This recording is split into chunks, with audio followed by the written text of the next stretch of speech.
സഹോദരങ്ങളെ,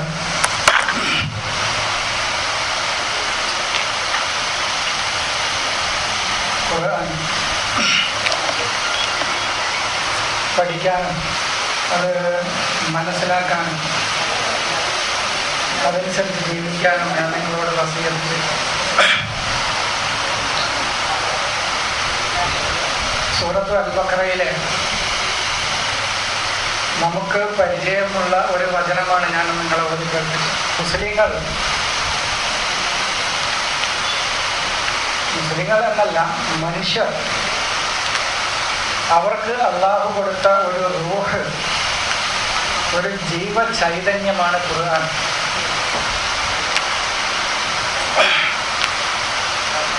പക്ഷേ നിർഭാഗ്യകരമെന്ന് പറയട്ടെ, അതിൻ്റെ അവകാശികൾ തന്നെ ഈ ജീവചൈതന്യമാകുന്ന, അതായത് റൂഹാകുന്ന ഖുർആനിനെ തള്ളിക്കളഞ്ഞ് ഹദീസുകളാകുന്ന ജഡത്തെ, മയ്യത്തിനെ ഏറ്റി നടക്കുന്ന അവസ്ഥയിലാണ് മുസ്ലിം ലോകം ഉള്ളത്. അപ്പോൾ ഞാനൊരു ലേഖനം എഴുതിയിട്ടുണ്ട്, ജഡത്തെ ഏറ്റുന്നവർ എന്ന്, മയ്യത്തിനെ ഏറ്റി നടക്കുന്നവർ. സത്യത്തിൽ ഒരു ജനതയുടെ റൂഹ് എന്ന് ഖുർആൻ വിശേഷിപ്പിച്ചത് ഖുർആനെ കുറിച്ചാണ്. ചേതനയേറ്റ് കിടക്കുന്ന ഒരു സമൂഹത്തിന് നവചൈതന്യം, ചേതന നൽകുന്നതിനു വേണ്ടി അവതരിപ്പിക്കപ്പെട്ട വിശുദ്ധ ഖുർആനെ നിരവധി സ്ഥലങ്ങളിൽ ഖുർആൻ റൂഹ് എന്ന് വിശേഷിപ്പിച്ചിട്ടുണ്ട്. വകദാലിക ഔഹൈനാ ഇലൈക റൂഹൻ മിൻ അംരിനാ, എൻ്റെ പക്കൽ നിന്നുള്ള ഒരു റൂഹിനെയാണ് നിനക്ക്, ഒരു നവചൈതന്യത്തെയാണ്, ഒരു ചേതനയെയാണ് നിനക്ക് ഞാൻ സന്ദേശമായിട്ട് അവതരിപ്പിച്ചിട്ടുള്ളത് എന്ന് സൂറത്ത് അശ്ശൂറയിൽ അള്ളാഹു വിശദീകരിക്കുന്നു. അങ്ങനെ ഖുർആനിൽ റൂഹ് എന്ന് ഉപയോഗിച്ച സ്ഥലങ്ങൾ എവിടെയൊക്കെ ഉണ്ടോ അവിടെയൊക്കെ ഖുർആൻ എന്നാണ്, അതായത് ദൈവിക സന്ദേശം എന്നാണ് അർത്ഥം. അതെന്തുകൊണ്ട് അങ്ങനെ ഉപയോഗിച്ചു എന്ന് പറഞ്ഞാൽ, ചൈതന്യമില്ലാത്ത, ചേതനയില്ലാത്ത ഒരു ജനസമൂഹത്തിന് ചേതന കൊടുക്കാൻ, അവരുടെ ജീവിതത്തിന് പുരോഗതി കൊടുക്കാൻ, അധോഗതിയിൽ കഴിയുന്ന ഒരു സമൂഹത്തിന് പുരോഗതിയിലേക്ക് നയിക്കാൻ ആവശ്യമായ ദൈവിക സന്ദേശങ്ങൾ ഉൾക്കൊള്ളുന്നത് കൊണ്ടാണ് അതിനെ റൂഹ് എന്ന് ഖുർആൻ ഉപയോഗിച്ചത്. അതാണ് തനസ്സലുൽ മലായികത്തു വറൂഹു ഫീഹാ മിൻ കുല്ലി അംരിൻ എന്ന് പറഞ്ഞു. മാലാഖമാർ, മലക്കുകൾ ഈ ചൈതന്യം നടപ്പിലാക്കിക്കൊണ്ടിരിക്കുകയായിരുന്നു. മിൻ കുല്ലി അംരിൻ, എല്ലാ പ്രശ്നങ്ങൾക്കും സലാമും രക്ഷയുമായി കൊണ്ട് എന്ന് സൂറത്ത് ഇന്നാ അൻസൽനാഹു ഫീ ലൈലത്തുൽ ഖദ്ർ എന്ന് പറയുന്ന ഒരു ചെറിയ അധ്യായത്തിൽ ഖുർആൻ പറയുന്നത്. അപ്പൊ അതാണ്, അതുകൊണ്ടാണ് കുന്തും അംവാത്തൻ എന്ന് ഖുർആൻ പറഞ്ഞത്, നിങ്ങൾ ശവങ്ങളായിരുന്നു. സൂറത്ത് അൽ-ബഖറയിൽ തന്നെ പറയുന്നത് കുന്തും അംവാത്തൻ, നിങ്ങൾ ഡെഡ് സൊസൈറ്റികൾ, ചത്ത സമൂഹമായിരുന്നു. ഫഅഹ്യൈനാകും, ഞാൻ നിങ്ങൾക്ക് ജീവൻ നൽകി. അപ്പോൾ ഒരു സമൂഹത്തിന് ചേതനയറ്റ, ചൈതന്യമില്ലാത്ത, അധോഗതിയിൽ കഴിയുന്ന ഒരു സമൂഹത്തെ ചൈതന്യത്തിലേക്ക്, പുരോഗതിയിലേക്ക്, നവോത്ഥാനത്തിലേക്ക് നയിക്കാൻ ആവശ്യമായ സന്ദേശങ്ങൾ ഉൾക്കൊള്ളുന്ന ഒരു ഗ്രന്ഥമായതുകൊണ്ടാണ് ഖുർആനിനെ റൂഹ് എന്ന് ഖുർആൻ ഉപയോഗിച്ചത്. അന്ന് കുറച്ച് ഖുർആനിൻ്റെ വിശേഷണങ്ങൾ പറഞ്ഞ് അവസാനിപ്പിക്കാനാണ് ഉദ്ദേശിക്കുന്നത്. പ്രത്യേകമായിട്ട് വിഷയങ്ങളൊന്നും പറയുന്നില്ല. അതിന് പറ്റിയ ഒരു മാനസികാവസ്ഥയിലല്ലേ. അപ്പോൾ അതാണ് റൂഹ് എന്ന് ഖുർആനെ പറയാൻ കാരണം. റൂഹുൽ അമീൻ എന്ന് ഖുർആനെ കുറിച്ച് പറഞ്ഞു. ഇവർ പറയുന്ന റൂഹുൽ അമീൻ എന്ന് പറഞ്ഞാൽ ജിബ്രീൽ എന്നാണ്. ജിബ്രീലല്ല, മനുഷ്യ സമൂഹത്തിന് സദാ അമ്ന് നൽകിക്കൊണ്ടിരിക്കുന്ന, സുരക്ഷിതത്വവും സമാധാനവും നൽകിക്കൊണ്ടിരിക്കുന്ന ഒരു സന്ദേശത്തെക്കുറിച്ചാണ് ഖുർആൻ ആ റൂഹുൽ അമീൻ എന്ന് ഖുർആൻ വിശേഷിപ്പിച്ചത്. അതാണ് റൂഹുൽ അമീൻ, അമ്ന് നൽകുന്ന. അമിന എന്ന് പറയുന്ന ക്രിയയിൽ നിന്നാണ് അമീൻ ഉണ്ടായത്. അരിമ എന്നുള്ളതിൽ നിന്ന് അലീം ഉണ്ടാകുന്നത് പോലെ, ബസറയിൽ നിന്ന് ബസീർ ഉണ്ടാകുന്നത് പോലെ, ഖദറയിൽ നിന്ന് ഖദീർ ഉണ്ടാകുന്നത് പോലെ, ഖദിമയിൽ നിന്ന് ഖദീം ഉണ്ടാകുന്നത് പോലെ, അമിന എന്ന് പറഞ്ഞാൽ സുരക്ഷിതത്വം നൽകി എന്നാണ് അറബിയിൽ. അപ്പോൾ മനുഷ്യ സമൂഹത്തിന് സുരക്ഷിതത്വവും സമാധാനവും നൽകുന്ന ഒരു സന്ദേശമായതുകൊണ്ടാണ് ഖുർആനെ ആ റൂഹുൽ അമീൻ എന്ന് ഖുർആനെ വിശേഷണമായിട്ട് ഖുർആനിൽ വിശേഷിപ്പിച്ചത്. അപ്പോൾ ചുരുക്കി ഞാൻ പറയുന്നത് എന്താണെന്ന് പറഞ്ഞാൽ, ചേതനയറ്റ ഒരു സമൂഹത്തിന്, അധോഗതിയിലും അധപ്പതനത്തിലും കഴിയുന്ന ഒരു ജനസമൂഹത്തിനെ പുരോഗതിയിലേക്കും നവോത്ഥാനത്തിലേക്കും നയിക്കാൻ ആവശ്യമായ സന്ദേശമായതുകൊണ്ടാണ് ഖുർആനിനെ റൂഹ് എന്ന് ഉപയോഗിക്കാനുള്ള കാരണം എന്നാണ് ഞാൻ സൂചിപ്പിച്ചത്. ഇങ്ങനെ ഖുർആനും നിരവധി വിശേഷണങ്ങൾ ഖുർആനിൽ പറഞ്ഞിട്ടുണ്ട്. മാ എന്ന് ഖുർആനെ പറഞ്ഞിട്ടുണ്ട്, ഹബിലി എന്ന് പറഞ്ഞിട്ടുണ്ട്, കയറെന്ന് പറഞ്ഞിട്ടുണ്ട്, അസ എന്ന് പറഞ്ഞ വടി എന്ന് പറഞ്ഞിട്ടുണ്ട്. ഇതൊക്കെ ലിബാസ്, വസ്ത്രം എന്ന് പറഞ്ഞിട്ടുണ്ട്.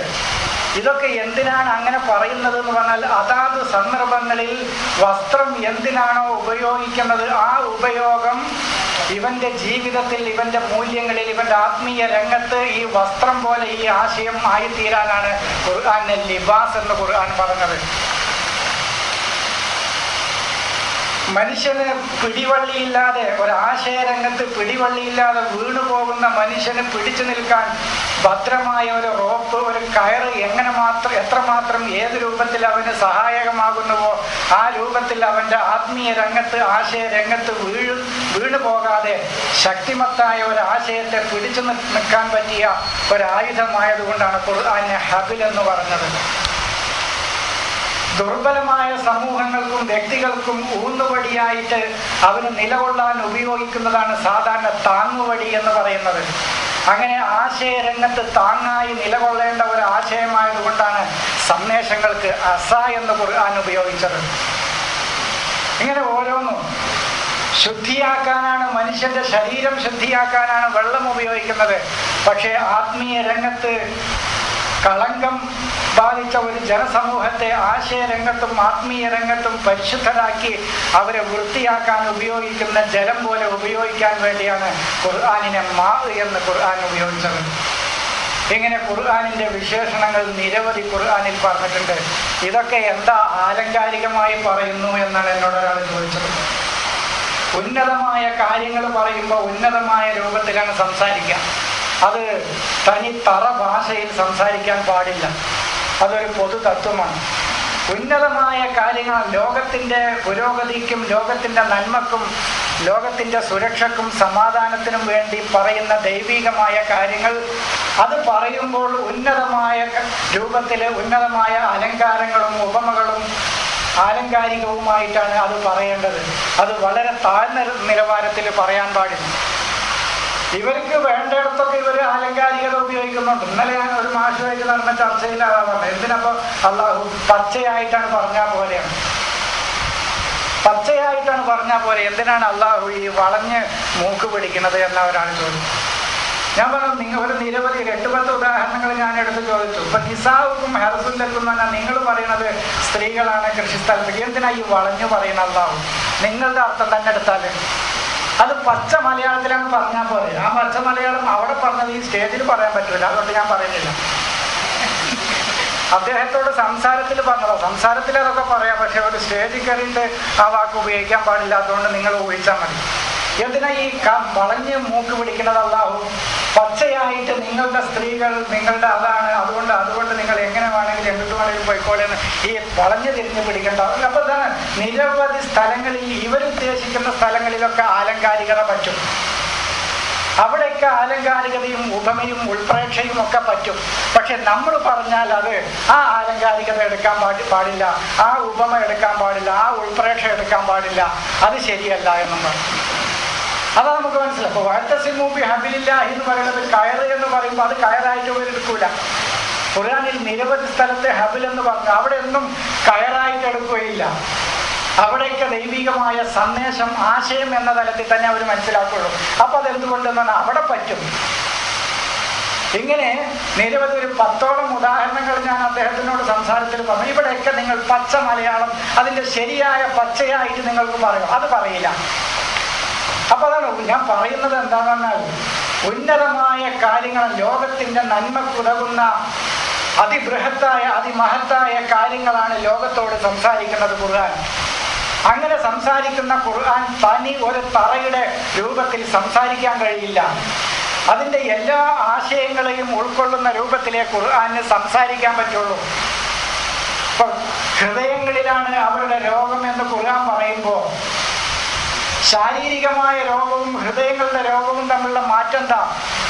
അത് വമ്പിച്ച മാറ്റാണ്. എനിക്കൊരു ശാരീരികമായ രോഗം ഉണ്ടെങ്കിൽ അത് എന്നിൽ മാത്രം ഒതുങ്ങുന്നതാണ്.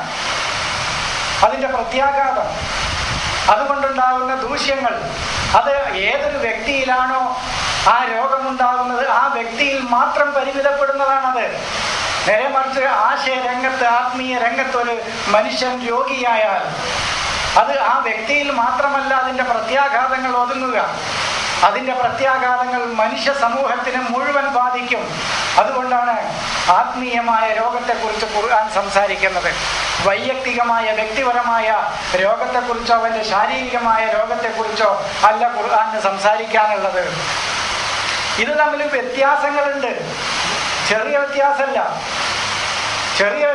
ആത്മീയമായ രോഗവും ഒരാളുടെ ഫിസിക്കലായ ശാരീരികമായ രോഗവും തമ്മിൽ അജഗജാന്തരം എന്ന് പറയുമ്പോൾ അങ്ങനെ പറഞ്ഞാലും പറ്റൂല. 1000 മടങ്ങ് വ്യത്യാസമാണുള്ളത്. ഇപ്പൊ ഞാൻ ആത്മീയമായി തകരാറിലായാൽ, രോഗം ബാധിച്ചാൽ അതിൻ്റെ ഭവിഷ്യത്ത് ഞാനടങ്ങുന്ന സമൂഹത്തിനെങ്കിലും ചുരുങ്ങിയത് ബാധിക്കും. എൻ്റെ പ്രവർത്തന മേഖല ഒന്നുകൂടി വിശാലമാണെങ്കിൽ ആ മേഖലകളിലുള്ള മനുഷ്യർക്കൊക്കെ അതിൻ്റെ ദൂഷ്യം ബാധിക്കും. അതാണ്, ഞാൻ കളവ് പറയുന്നവനായാൽ ഈ അനുഷ്ഠാനാചാരങ്ങളിലുള്ള ആത്മീയതയെക്കുറിച്ചല്ല ഞാൻ പറയുന്നത്. അനുഷ്ഠാനാചാരങ്ങളിലുള്ള ആത്മീയതയിൽ രോഗം ബാധിച്ചാൽ ആ വ്യക്തിയിൽ മാത്രമേ അത് ഒതുങ്ങുള്ളൂ. ഒരാൾ അനുഷ്ഠാനാചാരങ്ങളിലുള്ള ആത്മീയത എന്ന് പറഞ്ഞാൽ നമസ്കരിക്കാത്ത ഒരു വ്യക്തിക്ക് ഗുണമല്ലാതെ ആ വ്യക്തിക്ക് പോലും ദോഷമില്ല, അത് ഒഴിവാക്കിയത് കൊണ്ട്. പക്ഷേ ഖുർആൻ പറയുന്ന മൂല്യങ്ങളിലുള്ള ആ ആത്മീയതയിലുള്ള രോഗം ബാധിച്ചാൽ, ഉദാഹരണത്തിന് സത്യം പറയുക, ധർമ്മം പാലിക്കുക, നീതി നടപ്പിലാക്കുക, ഇങ്ങനെ മൂല്യങ്ങളിലുള്ള ആത്മീയതക്ക് കോട്ടം തട്ടിയാൽ, അവിടെ രോഗം ബാധിച്ചാൽ അവൻ ജീവിക്കുന്ന സമൂഹത്തെ മുഴുവൻ അതിൻ്റെ ദോഷഫലങ്ങൾ അനുഭവിക്കും, അതിൻ്റെ ദോഷങ്ങൾ ബാധിക്കും, അതിൻ്റെ ദുരിതങ്ങൾക്ക് ഇരയാവും സമൂഹം മുഴുവൻ. അതുകൊണ്ടാണ് ആത്മീയ രംഗത്തുള്ള അസുഖത്തെക്കുറിച്ച്, രോഗത്തെക്കുറിച്ച് ഖുർആൻ പറയാനുള്ള കാരണം. ഖുർആൻ അതാണ്, ആത്മീയ രംഗത്തുള്ള രോഗത്തെക്കുറിച്ചാണ് ഖുർആന് സംസാരിക്കാനുള്ളത്. ആശയ രംഗത്തുള്ള രോഗത്തെക്കുറിച്ചാണ് ഖുർആന് സംസാരിക്കാനുള്ളത്. മറ്റു രോഗങ്ങൾക്ക് പരിഹാരം ഒരു ഡോക്ടറെ കാണലാണ് പരിഹാരം, അല്ലാതെ ഖുർആനല്ല പരിഹാരം, വേദമല്ല പരിഹാരം, വേദങ്ങളല്ല, ആശയങ്ങളല്ല പരിഹാരം. അപ്പൊ അതാണ്, ഖുർആനെ ആ തലത്തിൽ തന്നെ വായിക്കണം. അത് വായിക്കണമെന്ന് നിർബന്ധമൊന്നുമില്ല, വേണമെങ്കിൽ വായിച്ചാൽ മതി. അതാണ്, നമുക്ക് നിർബന്ധമൊന്നുമില്ല. ഇവര് ലോകത്തെ ഇന്നത്തെ മുല്ലാമതല്ല നമ്മൾ പറയണത്. മുല്ലാക്കാര മതം നിർബന്ധമാണ്. കാലിൻ്റെ ഞെരിയാണിക്ക് താഴെ തുണി ഇറങ്ങിയ കാല് പെട്ടു. അതാണ് മുല്ലാമതല്ല. മുല്ലാമതം ലോകത്ത് ഭീഷണി ഉയർത്തുക. ഞാനതാണ്, എന്തിനാ ഈ ഖുർആനൊക്കെ ഈ ജനതയ്ക്ക്, ഈ ഖുർആൻ അവതരിപ്പിച്ചു കൊടുത്ത ജനതക്ക് വേണ്ട ഈ ഖുർആൻ, പിന്നെ എന്തിനാ നമ്മൾ ഈ ഖുർആൻ പറയാൻ നിൽക്കണമെന്ന് ആലോചിച്ചാൽ ഇതിനൊന്നും ആവശ്യമല്ല. വേറെ വല്ല പണിയും നോക്കിയാൽ അത് ഇത് അവതരിപ്പിച്ചു കൊടുത്ത ജനതക്ക് ഇത് ആവശ്യമല്ല. 52 രാജ്യങ്ങളുണ്ട് ലോകത്ത്. ഏത് രാജ്യത്താണ് ഈ ഖുർആൻ ആവശ്യമുള്ളത്? ഇവിടുത്തെ അമുസ്ലിം സുഹൃത്തുക്കൾ പോയിക്കും, 52 രാജ്യങ്ങളുണ്ട് നിങ്ങളുടെ മുല്ല രാജ്യങ്ങൾ. അതിൽ നിങ്ങൾ ഇവിടെ മതേതരത്വം എന്ന് പറയും. മതേതരത്വം പോയിട്ട് ജനാധിപത്യമല്ല രാജ്യമുണ്ടോ? ഈ 52 രാജ്യങ്ങളിൽ ഏതെങ്കിലും ഇസ്ലാം പോയിട്ട് ജനാധിപത്യം ഉണ്ടോ? രാജാവ് ഭരിച്ചാൽ ഇസ്ലാം അല്ലാമെന്നില്ല അഭിപ്രായമൊന്നുമില്ല എനിക്ക്. ഒരു രാജാവ് നീതി നടപ്പാക്കിയാൽ അത് ഇസ്ലാമിക, ഒരു രാജാവ് ന്യായം നടപ്പിലാക്കുകയാണെങ്കിൽ അത് ഇസ്ലാമിക. അല്ലാതെ ഇപ്പൊ ജനാധിപത്യം കൊണ്ടുവന്ന് അവിടുത്തെ ഭരണാധികാരികൾ മുഴുവൻ അനീതിയും അക്രമവും പ്രവർത്തിക്കുകയാണെങ്കിൽ അത് ഇസ്ലാമാണെന്നുള്ള അഭിപ്രായമൊന്നും എനിക്കില്ല. അല്ല, ഞാൻ പറയുന്നത് അതാണ്.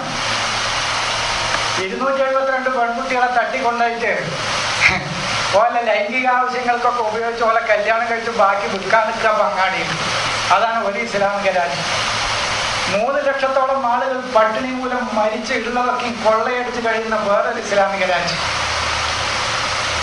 തനി മയക്കുമരുന്നും ചരസും കഞ്ചാവും അത് മുഴുവൻ കൃഷി ചെയ്ത് ലോകത്തെ ഭീകരവാദം മാത്രം പ്രചരിപ്പിക്കുന്ന വേറൊരു ഇസ്ലാമിക രാജ്യം. സുന്നിയും ഷിയയും കാദിയനിയും പരസ്പരം വെട്ടിമരിച്ച് മൂട്ടിൽ കൊണ്ടുപോയി ബോംബ് വെച്ച് എന്തിനാ ഞാൻ കൊല്ലണതെന്നോ എന്തിനാ ഞാൻ കൊല്ലപ്പെടുന്നതെന്നോ അറിയാത്ത വേറൊരു ഇസ്ലാമിക രാജ്യം.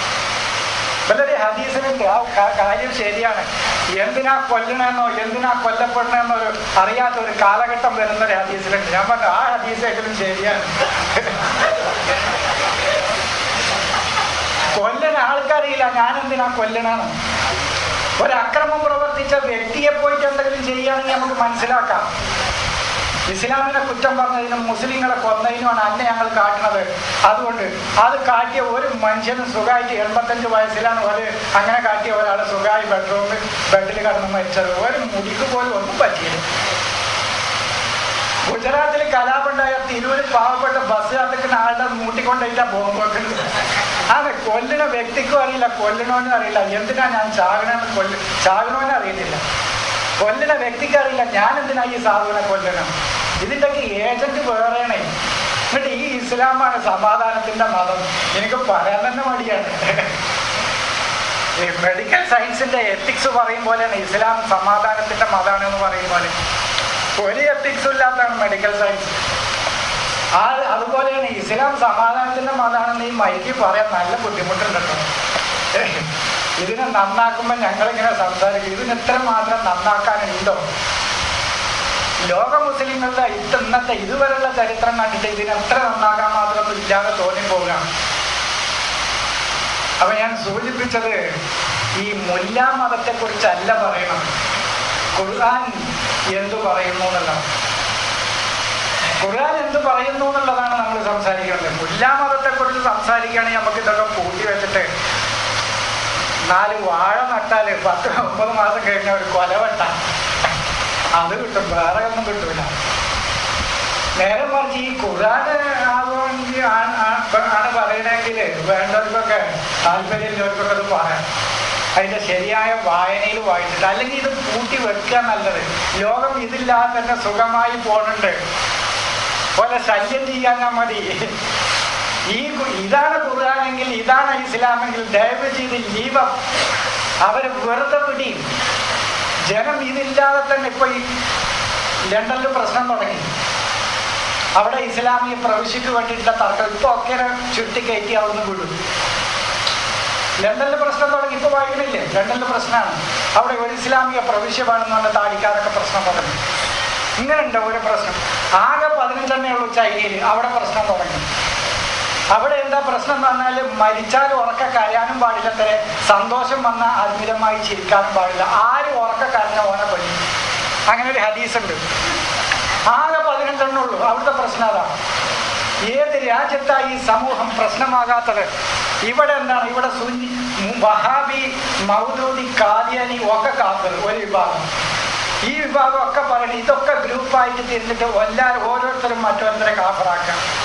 ഇതൊക്കെ വേർതിരിഞ്ഞിട്ട് സുന്നി അങ്ങോട്ടും നിങ്ങളൊക്കെ മുശ്രിക്കുകളാണ്, നിങ്ങളൊക്കെ നരകത്തിന്റെ ആൾക്കാരാണ്, അങ്ങോട്ടും ഇങ്ങനെ അങ്ങോട്ടും ഇങ്ങോട്ടും. ഇവിടെ ഇപ്പൊ നിവൃത്തി ഇല്ലാഞ്ഞിട്ടാ തോക്കെടുക്കാം.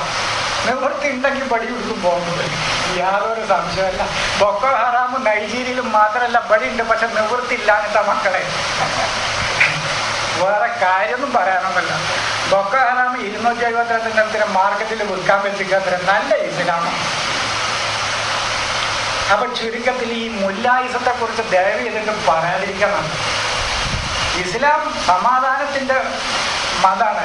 സമാധാനം എന്നുള്ള ഇൻവെർട്ടഡ് കോമിയിലുണ്ടെന്ന് മാത്രം. ഇസ്ലാം സമാധാനത്തിന്റെ മതം. ഈ സമാധാനം എന്നുള്ള ഹൈഫനിട്ടിട്ട് 2 ഭാഗത്തും കോമട്ടിട്ട് ഇടണമെന്ന് മാത്രം. ആ രൂപത്തിൽ ഇസ്ലാം തെറ്റിദ്ധരിക്കപ്പെട്ടിരിക്കുന്നു. ഇസ്ലാം തെറ്റിദ്ധരിക്കപ്പെട്ടില്ല. കുറെയൊക്കെ കാര്യങ്ങളുണ്ട് അതില്. നമ്മൾ കുറെ പ്രശ്നമില്ലാത്ത കാര്യങ്ങളുണ്ട്. അത് മുഴുവൻ ശരിയൊന്നല്ല. അപ്പൊ അത് പോസ്റ്റ്മോർട്ടം നടത്തി വിശകലനം ചെയ്ത് അതായിട്ടൊരു വിഷയം പറയേണ്ട വിഷയമാണ്. അതുകൊണ്ട് ഞാൻ വിഷയത്തിൽ നിന്ന് അല്പം തെറ്റിപ്പോയി. അപ്പോൾ എൻ്റെ സഹോദരങ്ങളെ, എനിക്ക് പറയാനുള്ളത് എന്താണെന്ന്, ഖുർആനിൻ്റെ ഈ അമ്നിൻ്റെ, സമാധാനത്തിൻ്റെയും സുരക്ഷയുടെയും ഈ ആശയം ഈ രൂപത്തിൽ ലോകത്തിനെ വായിച്ച് മനസ്സിലാക്കാനുള്ള ശ്രമങ്ങൾ നടത്തിയേ പറ്റൂ. അതിന് നിങ്ങൾ പരിശോധിക്കേണ്ടത് ഏതെങ്കിലും വ്യക്തിയെ തന്നെ എവിടേക്കും വരും വേണ്ട, വ്യക്തിയെ വിളിച്ച് ശല്യം ചെയ്യും വേണ്ട. അതിന് പറ്റിയ മീഡിയാസൊക്കെ ഇപ്പം നിലവിലുണ്ട്. അതൊക്കെ പരിശോധിച്ച് നിങ്ങൾ ഖുർആൻ പഠിച്ചോളൂ. അല്ലാതെ ഒരു വ്യക്തിനെ തെരഞ്ഞിട്ടൊന്നും നിങ്ങൾ വന്നിട്ട് കാര്യമല്ല. അതിനെ പറ്റിയ മീഡിയാസ് ഉണ്ട്. അറബി അറിയുന്ന ആളുകളാണ് ഈ ഖുർആൻ ഫോർ ദ പീസ് എന്ന് പറയുന്ന ഒരു സൈറ്റ് ഉണ്ട്. അതിൽ പോയാൽ നിരവധി ഖുർആനിക ആശയങ്ങളെ കുറിച്ച് കിട്ടും. ഇംഗ്ലീഷും ഉറുദുവും അറിയുന്ന ആളുകളാണെങ്കിൽ ആസ്ഥാന.com എന്ന് പറയുന്ന ഫേസ്ബുക്കും ഉണ്ട്, ബ്ലോഗും ഉണ്ട്. അതിൽ നിന്ന് പരിശോധിച്ചാൽ നിങ്ങൾക്ക് ഖുർആനിൻ്റെ ആനുകാലിക വായനകൾ ഇഷ്ടം പോലെ. അറബിയിൽ നിരവധി അഹ്ലുൽ ഖുർആൻ എന്ന പേരിൽ നിരവധി പണ്ഡിതന്മാരും അവരുടെ ചർച്ചകളും അറബിയിൽ നടക്കുന്നുണ്ട്. ആ സൈറ്റുകൾ പരിശോധിച്ചാൽ അവിടുന്ന് ഖുർആൻ കിട്ടും. നിങ്ങൾ വേറെ ഏതെങ്കിലും വ്യക്തികളെ തിരഞ്ഞിട്ട് ഇനി വരേണ്ട ആവശ്യമില്ല. അവരെ അന്വേഷിച്ചിട്ട് നീ വിളിക്കും വേണ്ട. അതാണ് എനിക്ക് പറയാനുള്ളത്. ഖുർആൻ വേണമെങ്കിൽ പഠിച്ചോളാം, വേണമെങ്കിൽ ഉൾക്കൊള്ളാം. ഈ രൂപത്തിൽ ഖുർആനെ വായിക്കാൻ പറ്റുമെങ്കിൽ വായിക്കാം. അപ്പൊ അതാണ് ഖുർആനിന്റെ മൂല്യം. അല്പം ആദ്യം ഞാൻ പറഞ്ഞിട്ട് ഇനി ഞാൻ ഓതി വെച്ച ആയത്തോടെ വിശദീകരിച്ച് ഞാൻ അവസാനിപ്പിക്കാൻ. ഞാൻ കൂടുതലൊന്നും സംസാരിക്കുന്നില്ല. യാ അയ്യുഹന്നാസ്, ഓ മനുഷ്യരെ. ഇത് മനുഷ്യന്മാർക്കുള്ളതാണ്, മൊല്ലാക്കാർക്കുള്ളതല്ല. ഖുർആന്റെ അഭിസംബോധന ഓ മനുഷ്യരെ എന്നാണ്. ഇത് ഞങ്ങൾ മൊല്ലാക്കാർ പറയുമ്പോൾ തന്നെ ഈ ഖുർആൻ വ്യാഖ്യാനിക്കാനും വിശദീകരിക്കാനും പറ്റുള്ളൂ എന്നാണ് മൊല്ലാക്കാർ വാദിക്കുന്നത്. ജനത്തിന് വിട്ടുകൊടുക്കുക. ദൈവിക സന്ദേശത്തിനാണ് നിങ്ങൾ ഒരു വിഭാഗം മാത്രം കൈയടക്കി വെച്ചിരിക്കുന്നത്. ഈ മുല്ലായിസം പറയുന്ന ആ രൂപത്തിലെ ഖുർആൻ മനസ്സിലാക്കാൻ പറ്റുള്ളൂ എന്നാണ് ഇവർ പറയുന്നത്. ഇതിന്റെ പൈതൃകം ലോകത്തിന് വിട്ടുകൊടുക്കണം എന്നാണ് ഞാൻ പറയുന്നത്. ഖുർആനിന്റെ പൈതൃകം ലോകത്തിനാണ്. കാരണം ഇത് ലോകത്തിന് അവതരിപ്പിച്ചതാ. യാ അയ്യുഹന്നാസ്, മനുഷ്യരെ. പെണ്ണുങ്ങളെയൊന്നും കൂടി ഇല്ല, അത് വേറെ കാര്യം. ഞാൻ വിഷയം മാറിപ്പോവുള്ളൂ. അപ്പൊ ഇതിന്റെ ഉദ്ദേശിച്ച സമയത്ത് നിർത്താനും പറ്റും. സ്ത്രീകളോട് ഇതിൽ അഭിസംബോധനല്ല. ആശയ രംഗത്തുള്ള വൈവിധ്യങ്ങൾക്കനുസരിച്ച് ആളുകളെ വിഭജിച്ചിട്ടേ ഖുർആനുള്ളൂ. ആശയ രംഗത്തുള്ള ഒരാളെ ഈ ആശയത്തെ നിഷേധിക്കുകയാണെങ്കിൽ അവൻ കാഫിർ. താടി വെക്കാത്തവനും മുട്ടിന് മുകളിൽ തുണി എടുക്കാത്തവനും അല്ല കാഫിർ. മീശ പഠിക്കാത്തവനും അല്ല കാഫിർ. ഇവരെ കാഫിർ അങ്ങനെയാണ്. ഇവര് കാഫിർ എന്ന് പറഞ്ഞാൽ മീശ പഠിക്കണം, താടി നീട്ടണം, മുട്ടിന് മേലെ തുണി വേണം, തല മൊട്ടയടിക്കണം. അവനാ കാഫിർ. ഖുർആൻ പറയുന്ന കാഫിറല്ല. ഈ സത്യത്തെ, നീതിയെ, ധർമ്മത്തെ, ന്യായത്തെ ഇതിനൊക്കെ എതിർക്കുന്നവനാണ് കാഫിർ. ഇങ്ങനെ ഈ ആശയത്തിനോട് സ്വീകരിക്കുന്ന സമീപനത്തിൽ വരുന്ന ഗുണങ്ങളിലുള്ള വിശേഷണങ്ങളിലുള്ള വൈവിധ്യങ്ങളല്ലാതെ വേഷത്തിലോ രൂപത്തിലോ അനുഷ്ഠാന ആചാരങ്ങളിലോ മനുഷ്യരെ വിഭജിക്കുന്ന സമീപനം, രീതി ഖുർആനിലില്ല. ഖുർആനിന്റെ രീതിയല്ല അത്. അതാദ്യം മനസ്സിലാക്കാം. ഇപ്പൊ നമ്മൾ കാഫിർ എന്ന് പറഞ്ഞാൽ നമുക്കറിയാം, ഗോപാലൻ നായരും ജോസഫും പിന്നെ അങ്ങനത്തെ കുറച്ച് ആൾക്കാരുടെ പേരാ നമുക്ക്. അയാൾ ജീവിതത്തിൽ സത്യമേ പറയുന്നുണ്ടാവുള്ളൂ. ജീവിതത്തിൽ അസത്യം ഒരിക്കലും അയാൾ പറഞ്ഞിട്ടുണ്ടാവില്ല. തൻ്റെ വരുമാനത്തിൻ്റെ 60-70% സാധുക്കളുടെ ഉന്നമനത്തിന് ചെലവഴിക്കുന്ന ആളായിരിക്കും. ജീവിതത്തിൽ ധർമ്മമേ പാലിക്കുള്ളൂ അയാൾ. എന്നാലും കാഫിറന് 5 പൈസ ഒരു മനുഷ്യന് ഒരു കൊടുക്കാത്ത ആകെയുള്ള ഗുണം പള്ളിയിൽ ഇമാമത്ത് നിൽക്കുക എന്നുള്ള മൂപ്പര് മുസ്ലിമാണ്. ഇതാ ഇന്നത്തെ നിലക്കുള്ള മുസ്ലിമാണ്. അതല്ല ഖുർആൻ പറയുന്നത്. ഈ വൈവിധ്യങ്ങളാണ്. അവൻ മുശ്രിക്കാണെന്ന് പറഞ്ഞ ദൈവിക വ്യവസ്ഥിതിയിൽ മറ്റൊന്നിനെ പങ്കു ചേർക്കുമ്പോൾ അവൻ മുശ്രിക്കാണ്. സത്യത്തിൽ വേറൊന്നിനെ പങ്കു ചേർക്കുക, നീതിയിൽ മറ്റൊന്നിനെ പങ്കു ചേർക്കുക. ദൈവികമല്ലാത്ത ഒന്ന് പങ്കു ചേർത്താൽ എന്താ? അതിന്റെ ദുരന്ത ഫലം സമൂഹം അനുഭവിക്കേണ്ടി വരും. അതാ പ്രശ്നം, വേറെ പ്രശ്നമൊന്നുമല്ല. എന്തിനാ ദൈവിക നീതി മാത്രം? എൻ്റെ സ്വന്തം നീതി പറ്റൂലേ? സ്വന്തം നീതി പറ്റൂല. സ്വന്തം നീതി അവന്റെ താല്പര്യങ്ങൾക്കനുസരിച്ച് നീതി വ്യാഖ്യാനിക്കപ്പെടും. അതുകൊണ്ടാണ് ദൈവിക നീതി വേണമെന്ന് പറയുന്നത്. എന്തിനാ ദൈവിക നീതി? സ്വന്തം നീതി പോലെയെന്ന് അവർ ചോദിക്കണം. സ്വന്തം നീതി പോലെ മക്കളെ. ദൈവിക നീതി എന്ന് പറഞ്ഞാൽ അതിൻ്റെ സത്യമായ അവസ്ഥ ഒരാൾ സ്വീകരിക്കുകയാണെങ്കിൽ അതന്നെ ദൈവിക നീതി. ഒരാളുടെയും പക്ഷം ചേരാതെ അതിലെ യാഥാർത്ഥ്യം എന്തെന്ന് മനസ്സിലാക്കി ആ പക്ഷത്തിൽ നിന്നുകൊണ്ട് ആ പ്രശ്നത്തെ സമീപിക്കുമ്പോൾ അതാണ് ദൈവിക നീതി. അതിൽ പങ്കു ചേർക്കുന്നവൻ ആരോ അവനാണ് മുശ്രിക്ക്. അതാ മുശ്രിക്ക്. നമ്മളുടെ മുശ്രിക്ക് എന്താന്ന് പറഞ്ഞാൽ അവിടുത്തെ മുശ്രിക്ക് ഞാൻ നേരത്തെ പറഞ്ഞ ആൾക്കാരൊക്കെ മുശ്രിക്ക്. അതൊന്നും മുശ്രിക്കല്ല. അതുകൊണ്ടൊന്നും ദോഷമല്ല, വലിയ ദോഷമൊന്നുമില്ല. നീ ചെറുക്കല്ല എന്ന് ഞാൻ പറയില്ല, വലിയ ദോഷമുള്ള ചെറുക്കല്ല. പക്ഷേ ദൈവിക വ്യവസ്ഥിതിയിൽ പങ്കു ചേർത്താൽ അതുകൊണ്ട് അതിൻ്റെ ദുരിതം, അതിൻ്റെ പ്രത്യാഘാതം അതിമഹത്തായിരിക്കും. അതിഭയാനകമായ പ്രത്യാഘാതങ്ങളായിരിക്കും. അതുകൊണ്ട് അതുകൊണ്ടാണ് വലാ തൻകിഹുൽ മുശ്രിക്കാത്തി ഹത്താ യുഅ്മിന്ന എന്ന് പറയുന്നത്. മുശ്രിക്കുകളോട് നിങ്ങൾ വ്യവസ്ഥക്ക് പോകരുത്, കരാറിന് പോകരുത്. മുശ്രിക്ക് സമൂഹങ്ങളോട് നിങ്ങൾ കരാറിന് പോകരുത്. ഇവര് പറയുന്നത് എന്താണ്? മുശ്രിക്കാത്തുകളെ പെൺ കെട്ടരുത്. മുശ്രിക്കത്ത് എന്ന് പറഞ്ഞാൽ ദൈവിക വ്യവസ്ഥയിൽ പങ്കുചേർക്കുന്ന സമൂഹങ്ങളാണ്. മുശ്രിക്കത്ത് എന്ന് പറഞ്ഞാൽ ഒരു സമൂഹം. മുശ്രിക്കാത്ത് എന്ന് പറഞ്ഞാൽ ശിർക്ക് ചെയ്യുന്ന സമൂഹങ്ങളാണ്, വ്യക്തികളല്ല. അതെന്തുകൊണ്ടാണ് കരാറിന് പോകരുത് എന്ന് പറഞ്ഞാൽ സത്യവും അസത്യവും കരാർ എങ്ങനെ പറ്റിയ? ഈ സത്യം കൊണ്ട് കിട്ടേണ്ട ഗുണഫലങ്ങൾ ഇല്ലാതെയാവും. നീതിയും അനീതിയും തമ്മിൽ കരാറിന് പോയാൽ നീതി കൊണ്ട് കിട്ടേണ്ടത് കിട്ടാതെ പോകും. ധർമ്മവും അധർമ്മവും തമ്മിൽ കരാറിന് പോയാൽ ധർമ്മം കൊണ്ട് കിട്ടേണ്ടത് ആ സമൂഹത്തിന് കിട്ടേണ്ട ഗുണങ്ങൾ കിട്ടാതെ പോകും. ഞാനും നിങ്ങളും അല്ലെങ്കിൽ കരാറ് വെക്കുക എന്നാണ് എൻ്റെത് നിങ്ങളും നിങ്ങളത് ഞാനും എടുക്കുക എന്നാണ് അതിൻ്റെ ചുരുക്കി പറഞ്ഞാൽ. സത്യവും അസത്യവും തമ്മിൽ കരാറിന് പോയാൽ അവന്റെ അസത്യം നമ്മൾ പറിച്ചെടുക്കുക, നമ്മുടെ സത്യം അവർ പറിച്ചെടുക്കുക എന്നാണ് അതിൻ്റെ അർത്ഥം. അങ്ങനെ ഒരു എഗ്രിമെന്റ് ഖുർആൻ സമ്മതിക്കുന്നില്ല. അതിലെന്താ തകരാറ്? സത്യവും അസത്യവും തമ്മിൽ അഗ്രിമെന്റ് വെക്കാൻ പാടില്ല. നീതിയും അനീതിയും തമ്മിൽ അഗ്രിമെന്റ് വെക്കരുത്. വല അമത്തും മൂമിനത്തും, ഭൂമിയിൽ സമാധാനമുണ്ടാക്കുന്ന നീതിയിൽ അധിഷ്ഠിതമായ സമൂഹമാണ് ഖൈറും മിൻ മുശ്രിക്കത്തിൻ. ദൈവത്തിന്റെ ദൈവിക നീതിയിൽ ദൈവിക വ്യവസ്ഥയിൽ പങ്കുചേർക്കുന്ന സമൂഹങ്ങളെക്കാൾ ഉത്തമമായ സമൂഹം അവരാണ്. വരേതിരിക്കണം എന്താണോ? മുശ്രിക്കത്തായ പെണ്ണിനേക്കാളും നല്ലതാണ് ഒരു അടിമ പെണ്ണ്. അത് ആരോടാ പറയുന്നത്? നിങ്ങൾ യൂറോപ്പിലൊക്കെ പോയിട്ട് കണ്ടുവന്ന ആൾക്കാരോട് ആ കാര്യം പറഞ്ഞാലോ അനക്കല്ലേ എന്ന് പറയും. അതിനേക്കാളും നല്ല പെണ്ണുങ്ങളാണ് ഒരു അടിമ പെണ്ണാണ്. വല്ല അടിമയിലിപ്പോ തന്നെ ഇവിടുത്തെ പേരെടുത്ത് പറഞ്ഞാൽ പറയും കേസാണ്. ജാതി പേരും പറയാൻ പറ്റില്ല. വല്ല അടിമ ഇപ്പൊ കേരളത്തില് ഇവിടുത്തെ താഴ്ന്ന വിഭാഗമാണ്. തമാശ പറയല്ല. പല ആളുകളും ആ ഹുക്കും കൊണ്ട് പല താഴ്ന്ന ജാതിക്കാരും 10, 20, 30 കയ്യിൽ വെച്ചുകൊണ്ടിരിക്കുന്ന ആൾക്കാരുണ്ട്.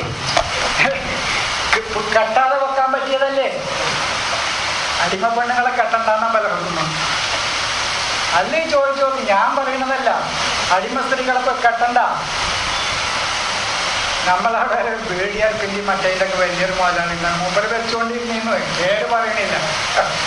എന്നിട്ട് ഹുക്കും എന്താണോ? അപ്പൊ മറ്റേ അടിമകളുണ്ടല്ലോ. ഇപ്പൊ ഇവിടെ അതില്ലാത്തോണ്ട് ഇവരെന്നാണ് അതിന്റെ ആൾക്കാർ.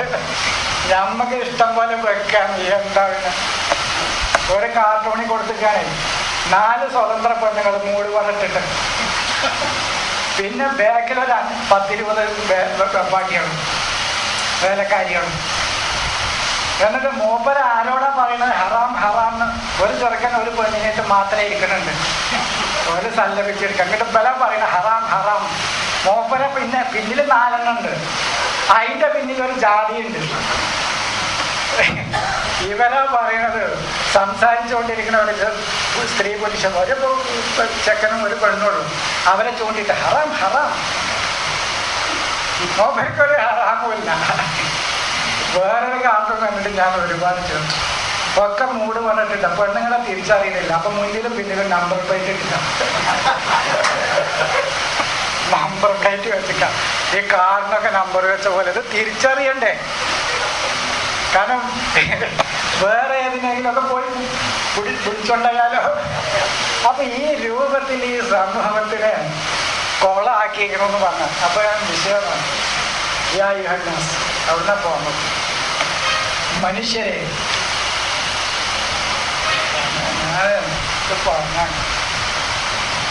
മനുഷ്യരെ ഇത് സ്വഭാവ ഗുണങ്ങളിൽ. അപ്പൊ മുശ്രിക്ക്, മുനാഫിക്ക്, കാഫിർ, ഇങ്ങനെ മസീഹി, നസാറ, യഹൂദി, ബനി ഇസ്രായേൽ, ഇങ്ങനെയൊക്കെ ഉള്ളത് മനുഷ്യന്റെ ആശയരംഗത്തുള്ള ഗുണങ്ങളിലുള്ള വ്യത്യാസങ്ങൾക്കനുസരിച്ചാണ് ഈ പേരുകളൊക്കെ. നസാറ എന്ന് പറയുമ്പോൾ, യഹൂദി എന്ന് പറയുമ്പോൾ, ബനി ഇസ്രായേൽ എന്ന് പറയുമ്പോൾ, കാഫിർ എന്ന് പറയുമ്പോൾ, മുശ്രിക്ക് എന്ന് പറയുമ്പോൾ, മുനാഫിക്ക് എന്ന് പറയുമ്പോൾ,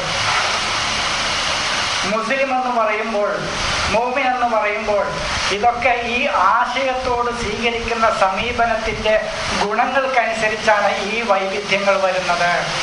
അല്ലാതെ രൂപങ്ങളിലോ ആചാരാനുഷ്ഠാനങ്ങളിലോ അല്ല. അതുകൊണ്ട് ഖുർആനിന്റെ അഭിസംബോധന യാ അയ്യുഹന്നാസ്, മനുഷ്യരെ. അപ്പോഴേ ഇത് ലോക ഗ്രന്ഥാകുള്ളൂ, ലോകത്തിനുള്ള ഗ്രന്ഥാകുള്ളൂ, അപ്പോഴുള്ളൂ. ഇത് യാ അയ്യുഹന്നാസ് നിർത്തേണ്ടതെന്ന് ചിലപ്പോൾ പറഞ്ഞാൽ ലോകത്തിനുള്ള മാർഗനിർദ്ദേശായ അപ്പോഴേ ഉള്ളത്. മറ്റത് 4 അറബികൾക്കുള്ള കിതാബ് ഏതാകുള്ളൂ. അത് ഞാൻ എവിടെ ക്ലാസ്സിൽ പറഞ്ഞിട്ടുണ്ട്. 4 അറബികൾക്കുള്ള കിതാബല്ലത്. ഇവരെ പരിഭാഷ വായിച്ച അങ്ങനെയാണ്, 4 അറബികൾക്കുള്ള കിതാബാണ്. അത് അള്ള എങ്ങനെ എത്തി നോക്കുകയാണ്. ജൂതന്മാർക്ക് എങ്ങനെ പെണ്ണുങ്ങളുടെ അടുത്തേക്ക് പോകുന്നതാണ്. എന്നിട്ടൊരായ അതിൻ്റെ ഇടയ്ക്ക് മായിതൊന്ന് ഏതോ ഒരു പെണ്ണിനെ തൊട്ടിട്ട് വരും. അപ്പൊ മായിസിനൊരായ ഒരധ്യായം തന്നെ മായിസിന്. അതിൽ ആയിഷാനെ കുറിച്ച് എന്തോ ഒരു ചെറിയ പ്രശ്നം ഉണ്ടായി. അപ്പൊ ഇങ്ങനെ അള്ള എത്തി നോക്കി ആയിഷ പെടങ്ങാനായിരുന്നു. അന്ന് സൂറത്തിനൂറ് ആയിഷാക്ക്. ഇങ്ങനെ മക്കത്ത് ചുറ്റിപ്പറ്റി കഴിയുന്ന പടച്ചോനാണ് മുസ്ലിങ്ങളുടെ പടച്ചോൻ. മക്കളുടെ അപ്പുറത്ത് അന്ന് നിലവിലുള്ള നിരവധി സംസ്കാരങ്ങളുണ്ട്. അതിനെക്കുറിച്ചൊന്നും അല്ലാക്കറിയില്ല. മായൻ സംസ്കാരം ആ കാലഘട്ടത്തിൽ ലോകത്ത് അറിയപ്പെട്ട സംസ്കാരമായിരുന്നു. അതിനെക്കുറിച്ചൊന്നും ഖുർആനിൽ പറയില്ല. അന്ന് അമേരിക്ക ഉണ്ട്, അള്ളാഹ്ക്ക് തീരെ അറിയില്ല. അന്ന് ചൈന ഉണ്ട്, കേട്ടിട്ട് പോലും ഇല്ല അള്ളാഹ്. എന്നാ ഹിന്ദുക്കളുടെ പടച്ചോനോ ഈ ഗംഗ, യമുന, ടിബത്ത്, പിന്നെ ഇതുപോലുള്ള ഹിമാലയൻ സാനുക്കൾ അതിൻ്റെ ചുറ്റിപ്പറ്റി അവിടെ മാത്രം ചുറ്റിക്കറങ്ങണ പടച്ചോനാ മുസ്ലിങ്ങൾ, ഹിന്ദുക്കളുടെ പടച്ചോൻ. ഇനി യൂറോപ്പിലെ പടച്ചോന് ഏതൻസ്, ഗ്രീക്ക്, അതുപോലത്തെ അവിടെ ചുറ്റി അവിടെ പോയാലേ അവരുടെ അള്ള പ്രസാദിക്കുള്ളൂ, അവരുടെ ദൈവം അവിടെ പോയാലേ പ്രസാദിക്കുള്ളൂ. അവിടെ ചുറ്റിപ്പറ്റി മാത്രമുള്ള സംഭവ വികാസങ്ങൾ. ലോകത്തെക്കുറിച്ച് മൂപ്പർക്ക് കാര്യമായിട്ടൊന്നും അറിയില്ല. അപ്പൊ അതല്ല ഖുർആനിൽ യാ അയ്യുഹന്നാസ്, മനുഷ്യരെ. മനുഷ്യർക്കാണോ ഇത്? എന്നാ നോക്കാം നമുക്ക്. അല്ലെങ്കിൽ മടക്കി വെച്ചാൽ അറബികൾക്കാണെങ്കിൽ 6-ാം നൂറ്റാണ്ടിലെ അറബികളെ പെണ്ണ് കെട്ടുന്ന പ്രശ്നമാണെങ്കിൽ സോറി, എനിക്കിപ്പോൾ 4 പെണ്ണ് കെട്ടാൻ പോലില്ല. കൂട്ടി വെക്കിയത് ദയവ് ചെയ്തിട്ട്. 6-ാം നൂറ്റാണ്ടിലെ അറബികളെ ഒട്ടകപ്പുറത്ത് പോയ കാര്യമാണോ ഇതിൽ പറയുന്നത്? സോറി, നമുക്ക് വേണം. എപ്പോൾ ഇവിടെ പണി. 6-ാം നൂറ്റാണ്ടിലെ മറ്റേ പിന്നെ തോൽപാത്രത്തിൽ വെള്ളം കൊണ്ടുവന്ന് ഒതുകൊടുത്ത കാര്യമാണോ അതിൽ പറയുന്നത്? പ്ലീസ്, സോറി സഹോദര, നമുക്കിപ്പോൾ ആവശ്യമില്ല. ഇങ്ങനെ 6-ാം നൂറ്റാണ്ടിലെ കുറച്ച് ആൾക്കാർ എങ്ങനെ ചൊറിയണം എന്നാണോ ഇതിൽ പറയണമെങ്കിൽ, മേളിന്ന് ചൊറിയണോ അടിയെന്ന് ചൊറിയണോ, മുടി എവിടെ കളയണം എവിടെ കളയണ്ട, എന്തിളക്കണം എന്തിളക്കിക്കൊണ്ടിരിക്കണ്ട, ഇതാണ് ചർച്ചയെങ്കിൽ പ്ലീസ്. അതിന് ഇപ്പോൾ ഒഴിവില്ല, നമുക്ക് വേറെ കുറേ പരിപാടിയുണ്ട്. അതുകൊണ്ട് ഈ കിതാബ് ഒന്ന് അടച്ചു വയ്ക്കും. അതാണ് വിഷയമെങ്കിൽ വേണ്ടേ, നമുക്ക് വേണ്ട. ഇതിലേക്ക് ഈ മല്ലാക്കാരനാല് ഈ ചാറക്ക തന്നു പക്ഷേ നമുക്ക് വേണ്ട. ഈ അവസ്ഥയാണ്. ഇത് നമുക്ക് വേണ്ട. അതാ പറയുന്ന വിഷയമെങ്കിൽ എന്റെ കക്ഷം എങ്ങനെ വടിച്ചണം പറിച്ചണം എന്നാണ് ഇതിലെ വിഷയമെങ്കിൽ ദയവ് ചെയ്തിട്ട് അത് ഞാൻ ചെയ്തോളാം. ഞാൻ എങ്ങനെ ബാത്റൂമിൽ ഇരിക്കണം എന്നാണ് ഇതിന്റെ വിഷയമെങ്കിൽ പ്ലീസ് അത് ഞാൻ സുഖമായിട്ടിരുന്നോളാം. ഇനി ഇതിനേക്കാളും നല്ല സംവിധാനങ്ങൾ ലോകത്ത് വരാനുണ്ട്. അപ്പൊ ആ രൂപത്തിൽ അങ്ങനെ ഇരുന്നോളാം, അങ്ങനെ വൃത്തിയാക്കിക്കോളാം. ദയവ് എഴുതിയിട്ട് വലതുകാലം ഒന്നി ഇടതുകാലിൽ ഇരിക്കണ ഈ വർത്താനം പറയണം. ഇതൊക്കെയാണ് വിഷയമെങ്കിൽ പ്ലീസ് കൂട്ടി വെക്കൂ, ഈ കിതാബ് കൂട്ടി വെക്കൂ. ഇത് ലോകത്തോട് പറയുന്നത്. അതാണ് യാ അയ്യുഹന്നാസ്, മനുഷ്യരുടെ അവരനുഭവിക്കുന്ന ജീവൽ പ്രശ്നങ്ങളാണ്, അവരനുഭവിക്കുന്ന പീഡനങ്ങളാണ്, ദുരിതങ്ങളാണ്, സാമൂഹികമായ അടിച്ചമർത്തലുകളാണ്, അവരുടെ അവകാശ നിഷേധങ്ങളൊക്കെയാണ് ഈ ഖുർആനിന്റെ വിഷയമെങ്കിൽ മറിക്കൂ. ഇത് വായിക്കും. വായിക്കുന്ന എന്താ പ്രശ്നത്തിന് പരിഹാരം? ലോകം അനുഭവിക്കുന്ന ഈ അസന്തുലിതത്വങ്ങൾക്ക് എന്താ പ്രശ്ന പരിഹാരം? വായിക്കും. ലോകം അനുഭവിക്കുന്ന ഈ അസമത്വങ്ങൾക്ക് എന്താ പ്രശ്നം? വായിക്കും. ലോകം അനുഭവിക്കുന്ന ഈ അടിമത്തങ്ങൾക്ക് എന്താ പ്രശ്നം? വായിക്കും. ലോകം അനുഭവിക്കുന്ന ഈ അരാജകത്വങ്ങൾക്കും പീഡനങ്ങൾക്കും കൊലകൾക്കും എന്താ പ്രശ്നം? വായിക്കും. ഇത് ലോകം അനുഭവിക്കുന്ന പ്രശ്നങ്ങളാണ്. ആ കിതാബിന്റെ ആയത്ത് നമ്പർ 1 എടുത്ത് വായിച്ചാണ്. അങ്ങനെയാണെങ്കിൽ വായിക്കും. അല്ലെങ്കിൽ ദയവ് ചെയ്ത് ഈ കിതാബ് കൂട്ടിയിട്ട് വേറെ പണി നോക്കി. അതാ എനിക്ക് പറയാനുള്ളത്. എനിക്ക് ഇനി കൂടുതലൊന്നും പറയാനില്ല. അതാണ് യാ അയ്യുഹന്നാസ്, മനുഷ്യരെ. എന്താ ഖുർആനിൽ പറയാനുള്ളത്? ഇതിനൊക്കെ നല്ല അഭിസംബോധന ഇനി എന്താ? മനുഷ്യരെ, അതിൽ ജിന്നും ഇൻസും കാഫറും മുനാഫിക്കും മുസ്ലിമും മസീഹിയും പിന്നെ യഹൂദി നസാറയും എല്ലാം പെട്ടു. മനുഷ്യരെ, ഉഅ്ബുദൂ, നിങ്ങൾ അനുസരിക്കുക, റബ്ബക്കുമുല്ലദീ ഖലഖക്കും, നിങ്ങളെ മൂല്യങ്ങളുടെ അടിസ്ഥാനത്തിൽ നിങ്ങളെ രൂപപ്പെടുത്തിയ നിങ്ങളുടെ സൃഷ്ടാവിൻ്റെ കൽപ്പനകൾ അനുസരിക്കുക. ഖലഖാന്ന് പറഞ്ഞതാണ് നിങ്ങളുടെ സ്വഭാവ മൂല്യങ്ങളിൽ നിങ്ങളുടെ സ്വഭാവത്തെ രൂപീകരിച്ച നിങ്ങളുടെ സൃഷ്ടാവ്. അത് ഫിസിക്കലി സൃഷ്ടിപ്പല്ല. ഇവർ പറയുന്ന ഈ ബോഡിയാണെങ്കിൽ ഇതിനേക്കാളും നല്ല ബോഡിയില്ല ജീവജാലങ്ങൾ അത്രേ ലോകത്ത് പോലല്ലേ ആരാധിക്കേണ്ടത്. അങ്ങനെയാണെങ്കിൽ ഖലഖാന്ന് പറഞ്ഞാൽ ഇവന്റെ ഖുലുഖാണ്. ധാർമ്മിക മൂല്യങ്ങളിൽ നിങ്ങളെ രൂപപ്പെടുത്തിയ നിങ്ങളുടെ സൃഷ്ടാവിനെ നിങ്ങൾ അനുസരിക്കൂ. ഞാൻ ചോദിച്ചു, പിന്നെ വലക്കത് അഹസന ഖലഖനൽ ഇൻസാന ഫീ അഹ്സനി തഖ്വീം, ഏറ്റവും നല്ല രൂപത്തിലാണ് മനുഷ്യനെ പടുത്തുന്നത്. ഈ രൂപമല്ല, ഇവന്റെ ധാർമ്മിക മൂല്യങ്ങളാണ്, സ്വഭാവ സദാചാര മൂല്യങ്ങളാണത്. അതാണ് സുമ്മറദദിനാഹു അസ്ഫല സാഫിലി എന്ന് പറയാൻ കാരണം. പിന്നീട് ഞാൻ അധമനാക്കി അവനെ. എപ്പോൾ? ഈ മൂല്യങ്ങൾ അവൻ തള്ളിക്കളഞ്ഞപ്പോൾ. അതാ പറയണത്. അല്ലാതെ ബലു പറയുന്നതാണെങ്കിൽ ഞാൻ ചോദിച്ചു, ഫിസിക്കലി ആണെങ്കിൽ 2 കണ്ണുള്ളവനെ ഇപ്പോൾ 1 കണ്ണുള്ളവനായിട്ടുണ്ടാവും, 2 കൈയുള്ളവനും ഇപ്പോൾ 1 കൈയിനായിട്ടുണ്ടാവും. സുമ്മറദദിനാഹു അസ്ഫല സാഫിലി തന്നെ. 2 കാലിലുള്ളവനും ഇപ്പൊ നൊണ്ടിയായിട്ടുണ്ടാവും. സുമ്മറദദിനാഹു അസ്ഫല സാഫിലി എന്നല്ലേ? അവന്റെ സ്വഭാവത്തിലാണ് അധമത്വം, അവന്റെ ക്യാരക്ടറിലാണ് അധമത്വം. അതാണ് ഖുലുഖ്, അവന്റെ സ്വഭാവമാണ്. അതാണ് ഖലഖ. ധാർമ്മിക മൂല്യങ്ങളിൽ നിങ്ങളെ രൂപപ്പെടുത്തിയ നിങ്ങളുടെ സൃഷ്ടാവിനെ നിങ്ങൾ അനുസരിക്കൂ. എന്താ അനുസരിക്കേണ്ട കാരണം എന്താണ്? അതിന് കാരണങ്ങളുണ്ട്. അനുസരണക്കേട് കാണിച്ചാൽ അതിന്റെ ദുരന്തം നിങ്ങൾ തന്നെ അനുഭവിക്കേണ്ടി വരും. അതുകൊണ്ടാണ് പറയണത്, ഈ ധാർമ്മിക മൂല്യങ്ങൾ നിങ്ങൾ കൈവിട്ടാൽ, അതിന്റെ ദുരന്ത ഫലം നിങ്ങൾ തന്നെ അനുഭവിക്കേണ്ടി വരും. ലോകം അനുഭവിച്ചുകൊണ്ടിരിക്കുന്നത് അതന്നെ, അതിന്റെ ദുരന്ത ഫലമാണ്. ഇവർ പറയുന്ന അള്ളാഹു എന്ന് പറയുന്ന ഭയങ്കര എന്താണ്, ശപിക്കുന്ന ഒരു മഹർഷി ഉണ്ടല്ലോ. എന്താണ്?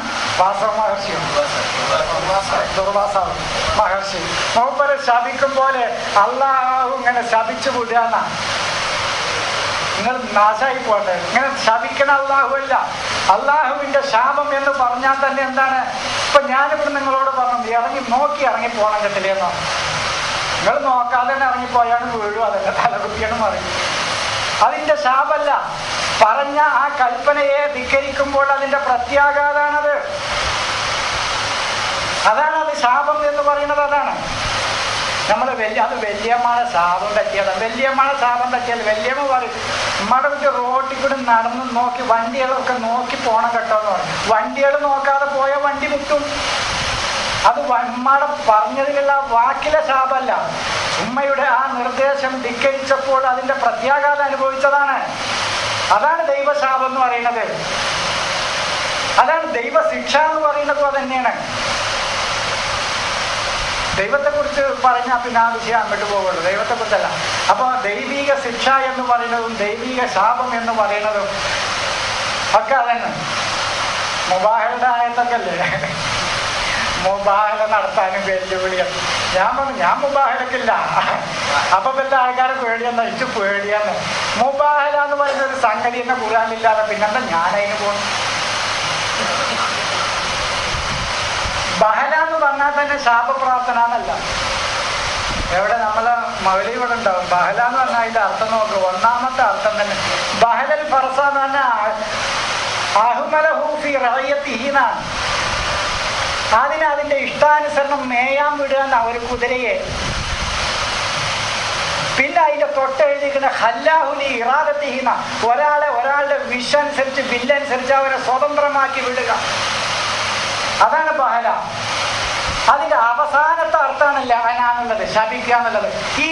പിന്നെ മാപ്പിളാര് ഈ അർത്ഥം എടുത്ത അവസാനത്തെ അർത്ഥം അത് ഈ സുന്നത്ത് ജമാഅത്തിനനുസരിച്ചിട്ടുള്ള അർത്ഥമാണ് ലഅനാന്നുള്ളത്. ആ പദത്തിന്റെ അർത്ഥമല്ല. ബഹലൊക്കെ നിങ്ങൾ അറബിയിലെ ഏത് ഡിക്ഷണറി എടുത്ത് നോക്കുമ്പോഴും ഒരു മനുഷ്യനെയോ ഒരു ജീവിയെയോ സ്വതന്ത്രമായി അതിൻ്റെ ഇഷ്ടത്തിനനുസരിച്ച് വിടുക എന്നാണ്.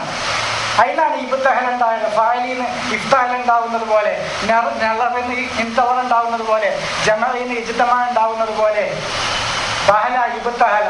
അതാ ഖുർആൻ പറഞ്ഞ സുമ്മൻ ഇബ്തഹിലു. പിന്നീട് നമുക്ക് ഓരോരുത്തരുടെയും അവരുടെ ഇഷ്ടത്തിനനുസരിച്ച് വിടുക.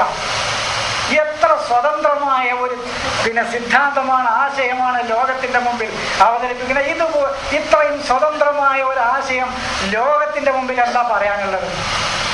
നിങ്ങൾക്ക് വന്നു കിട്ടിയ ഈ അൽ-ഇൽമിൽ ദൈവികമായ ഈ അറിവിൽ നിങ്ങൾക്ക് വല്ല ആർഗ്യുമെന്റ്സുകളും നിങ്ങൾക്കുണ്ടെങ്കിൽ വരൂ.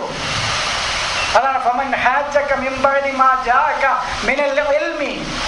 ഈ അൽ-ഇൽമി, ഈ ദൈവികമായ അറിവ് നിനക്ക് വന്നു കിട്ടിയ ശേഷം ഇതിനോട് ആരെങ്കിലും ആർഗ്യുമെന്റ്സുകൾ, വാദങ്ങൾ നടത്താൻ നിന്റെ അടുത്തേക്ക് ആരെങ്കിലും വരികയാണെങ്കിൽ നീ അവരെ വിളിക്കൂ. താലൗ, വരൂ.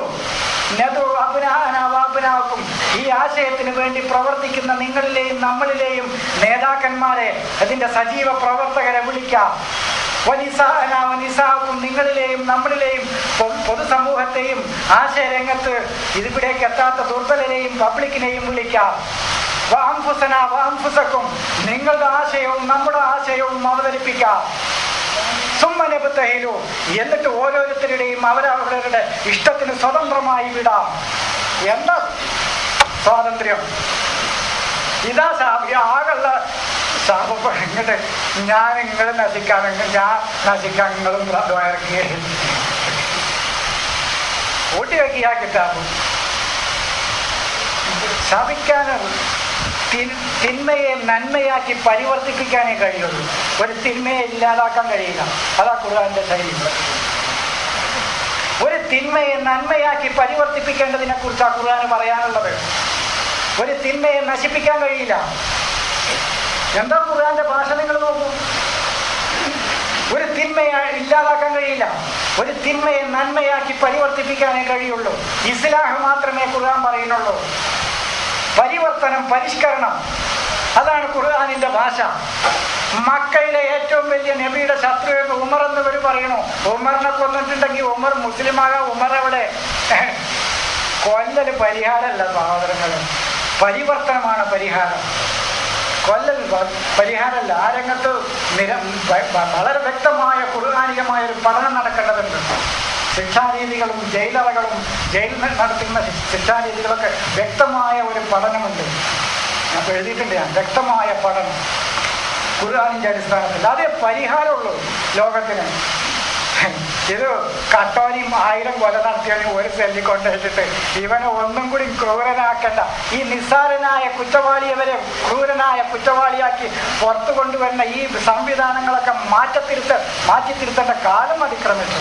അതിനൊക്കെ ഖുർആനിൽ വ്യക്തമായ നിർദ്ദേശം. പരിഷ്കരണമല്ലാതെ ഒരു വ്യക്തിയെയോ ഒരു നിഷേധിയെയോ കൊന്നുകളയാൻ ആര് തുറന്ന അവകാശം? പരിവർത്തനമാണ് ഖുർആനിന്റെ രീതി. അവിടേക്കൊക്കെ ലോകം എത്തണമെങ്കിൽ ഇനി എത്ര പോകണമെന്നൊക്കെ അറിയാം. ലോകമൊക്കെ ആ ഭാഗത്തേക്ക് ചിന്തിക്കണമെങ്കിൽ ഇനിയും ലോകത്തിന് ഒരുപാട് പോകാനുണ്ട്. പരിവർത്തനമേ നടക്കുള്ളൂ. കണ്ടോടത്ത് വെച്ച് കാഫറിനെ കൊല്ലുക, കണ്ടോടത്ത് വെച്ച് നബി കൊന്നിട്ടുണ്ടെങ്കിൽ മക്കയിൽ ആരാ മാപ്പിളയാകാൻ കിട്ടിയിരുന്നത്? വിഷയം പോയി. അപ്പൊ എന്താ പറഞ്ഞത്?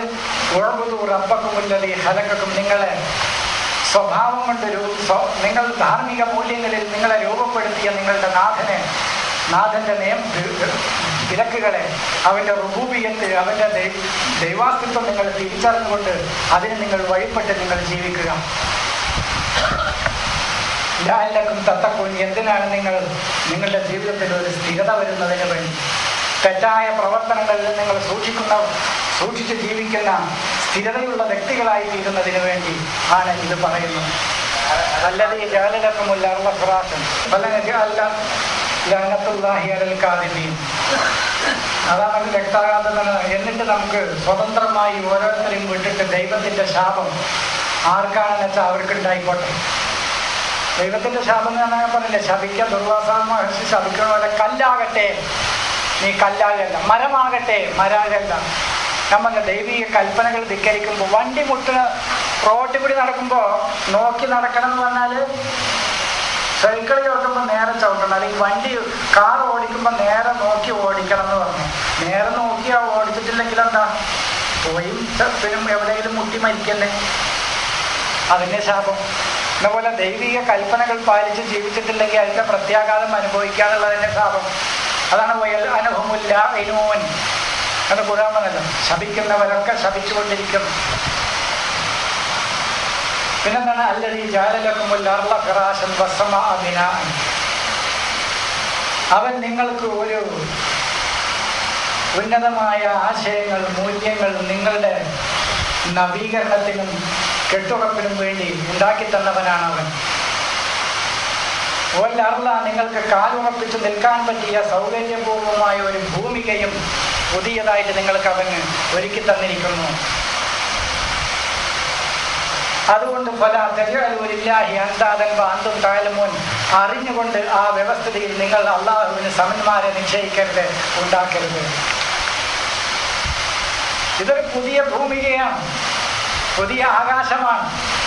ഇതുവരെ ഇല്ലാത്ത ഒരു ആകാശമാണ്. ഇതുവരെ അടിമത്തത്തിൻ്റെയും അരാജകത്വത്തിൻ്റെയും അക്രമങ്ങളുടെയും യുദ്ധങ്ങളുടെയും ഒക്കെ ആശയങ്ങളും വിധാനങ്ങളും ഒരു ഭൂമികയുമായിരുന്നു ആ സമൂഹത്തിന്. അവിടുന്ന് അവരുടെ നവീകരണത്തിന് വേണ്ട ഒരു പുതിയ ആകാശം അവർക്ക് സൃഷ്ടിച്ചു കൊടുത്തിരിക്കുകയാണ് അല്ലാഹു.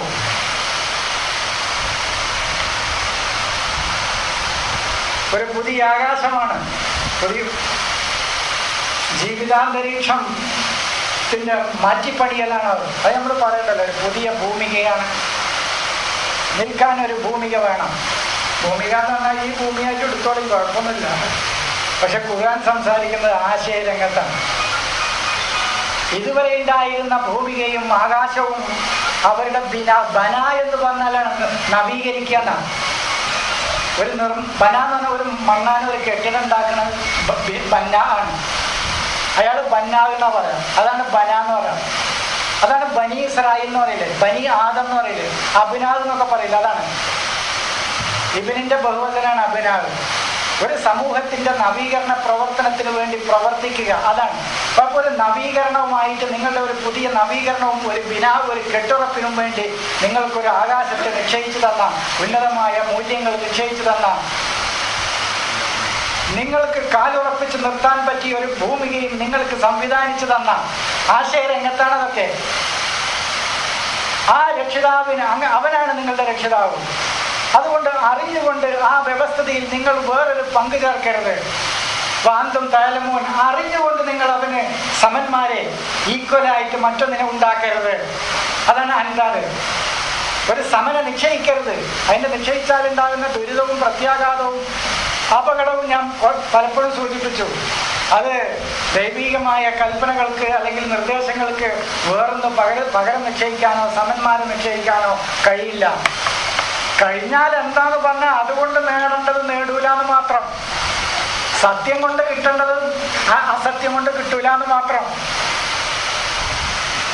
ഇവര് പറയണേ, അള്ളാഹു അല്ലാത്തവരെ വിളിച്ചു പ്രാർത്ഥിച്ചാൽ, അത് ഇന്നാളെ ആരെന്നോട് ചോദിച്ചത്,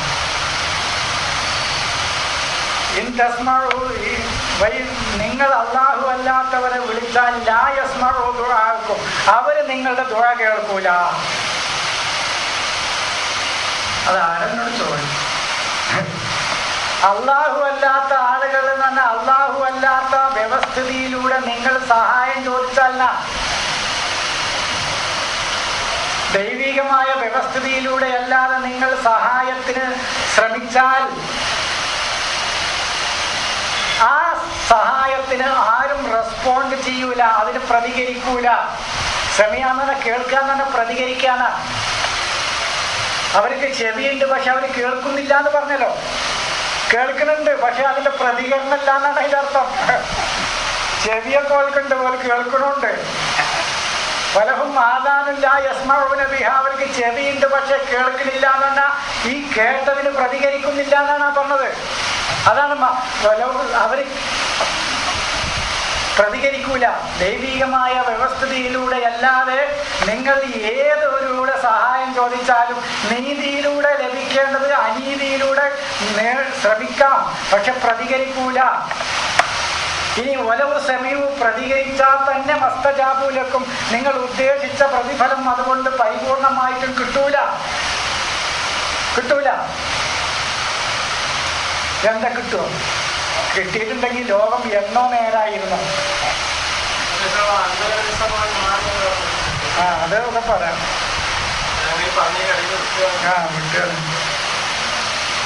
അപ്പോ പ്രതികരിച്ചാൽ തന്നെ കിട്ടൂല. കിട്ടിയിട്ടുണ്ടെങ്കിൽ ലോകം ഈ അവസ്ഥയിലല്ലല്ലോ കാണേണ്ടത്. ലോകം മുഴുവൻ നന്നായിരുന്നല്ലോ.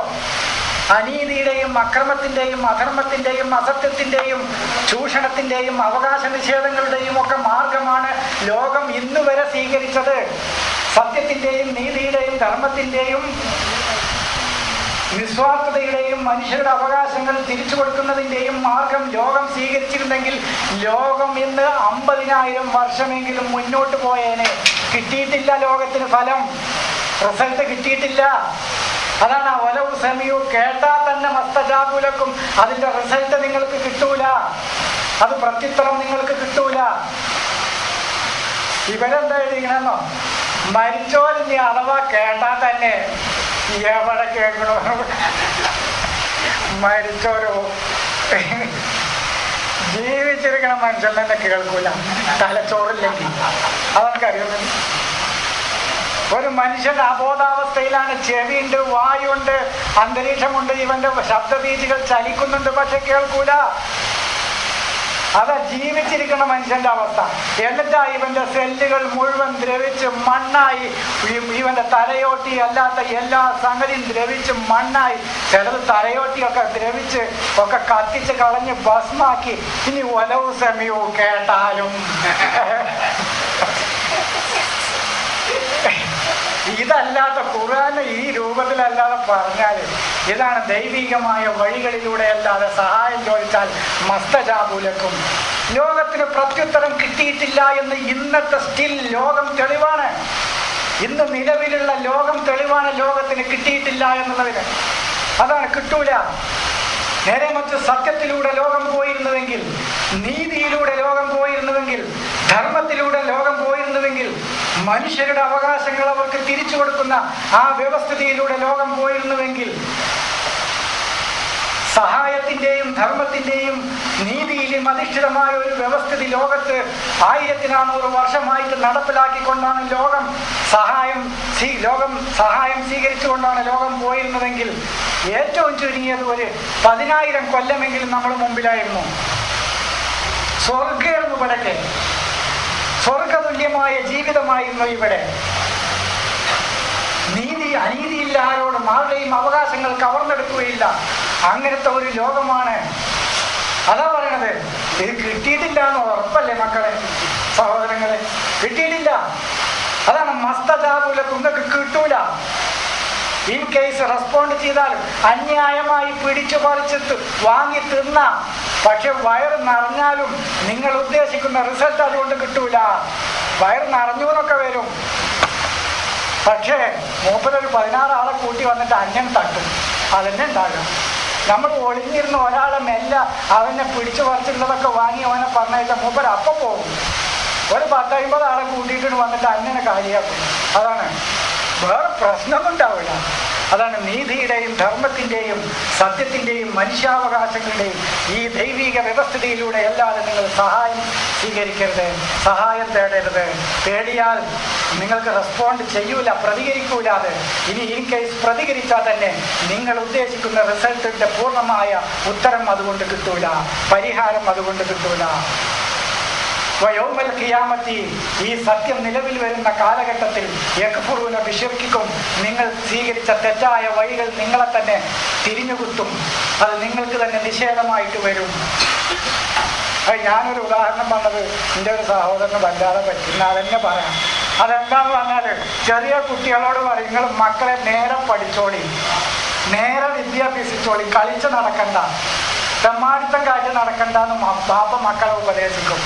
പക്ഷേ അവൻ ആ സമയത്തൊന്നും അത് കേൾക്കൂല.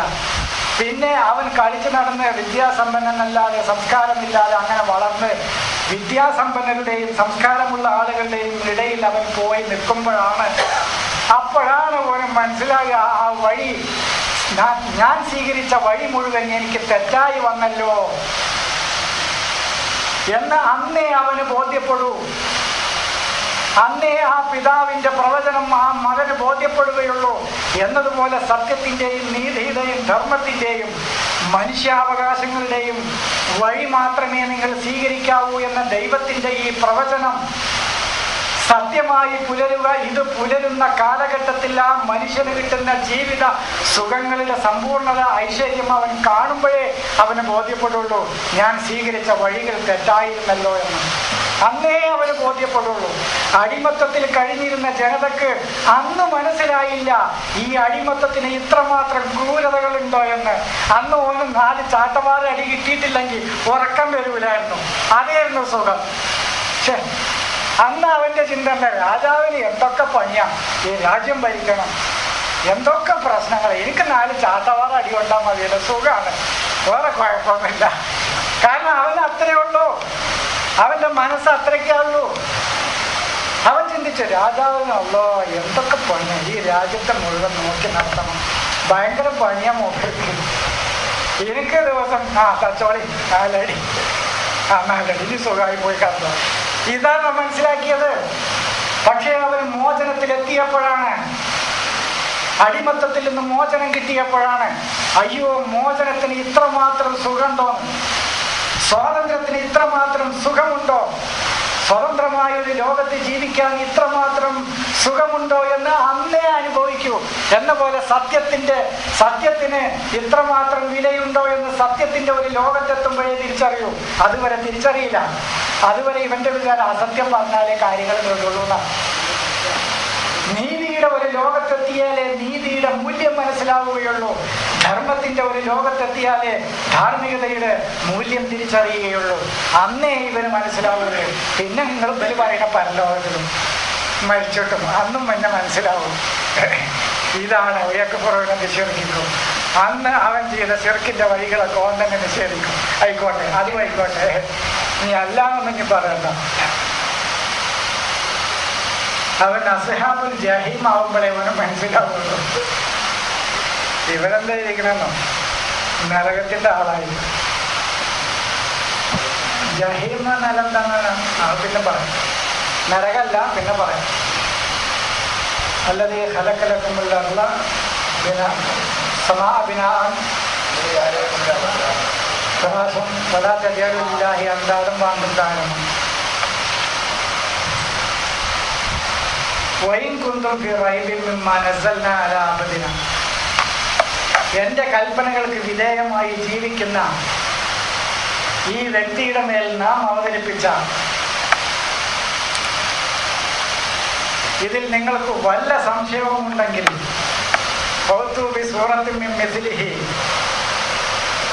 ഇതിന് തത്തുല്യമായ ഒരു സൂറത്ത് നിങ്ങൾ കൊണ്ടുവരിക. വധുശുഹദാക്കും സാക്ഷികളെയും വിളിക്കുക. വധുശുഹദാക്കും ദുനില്ലാഹി ഇൻ കുന്തും സാദിഖീൻ.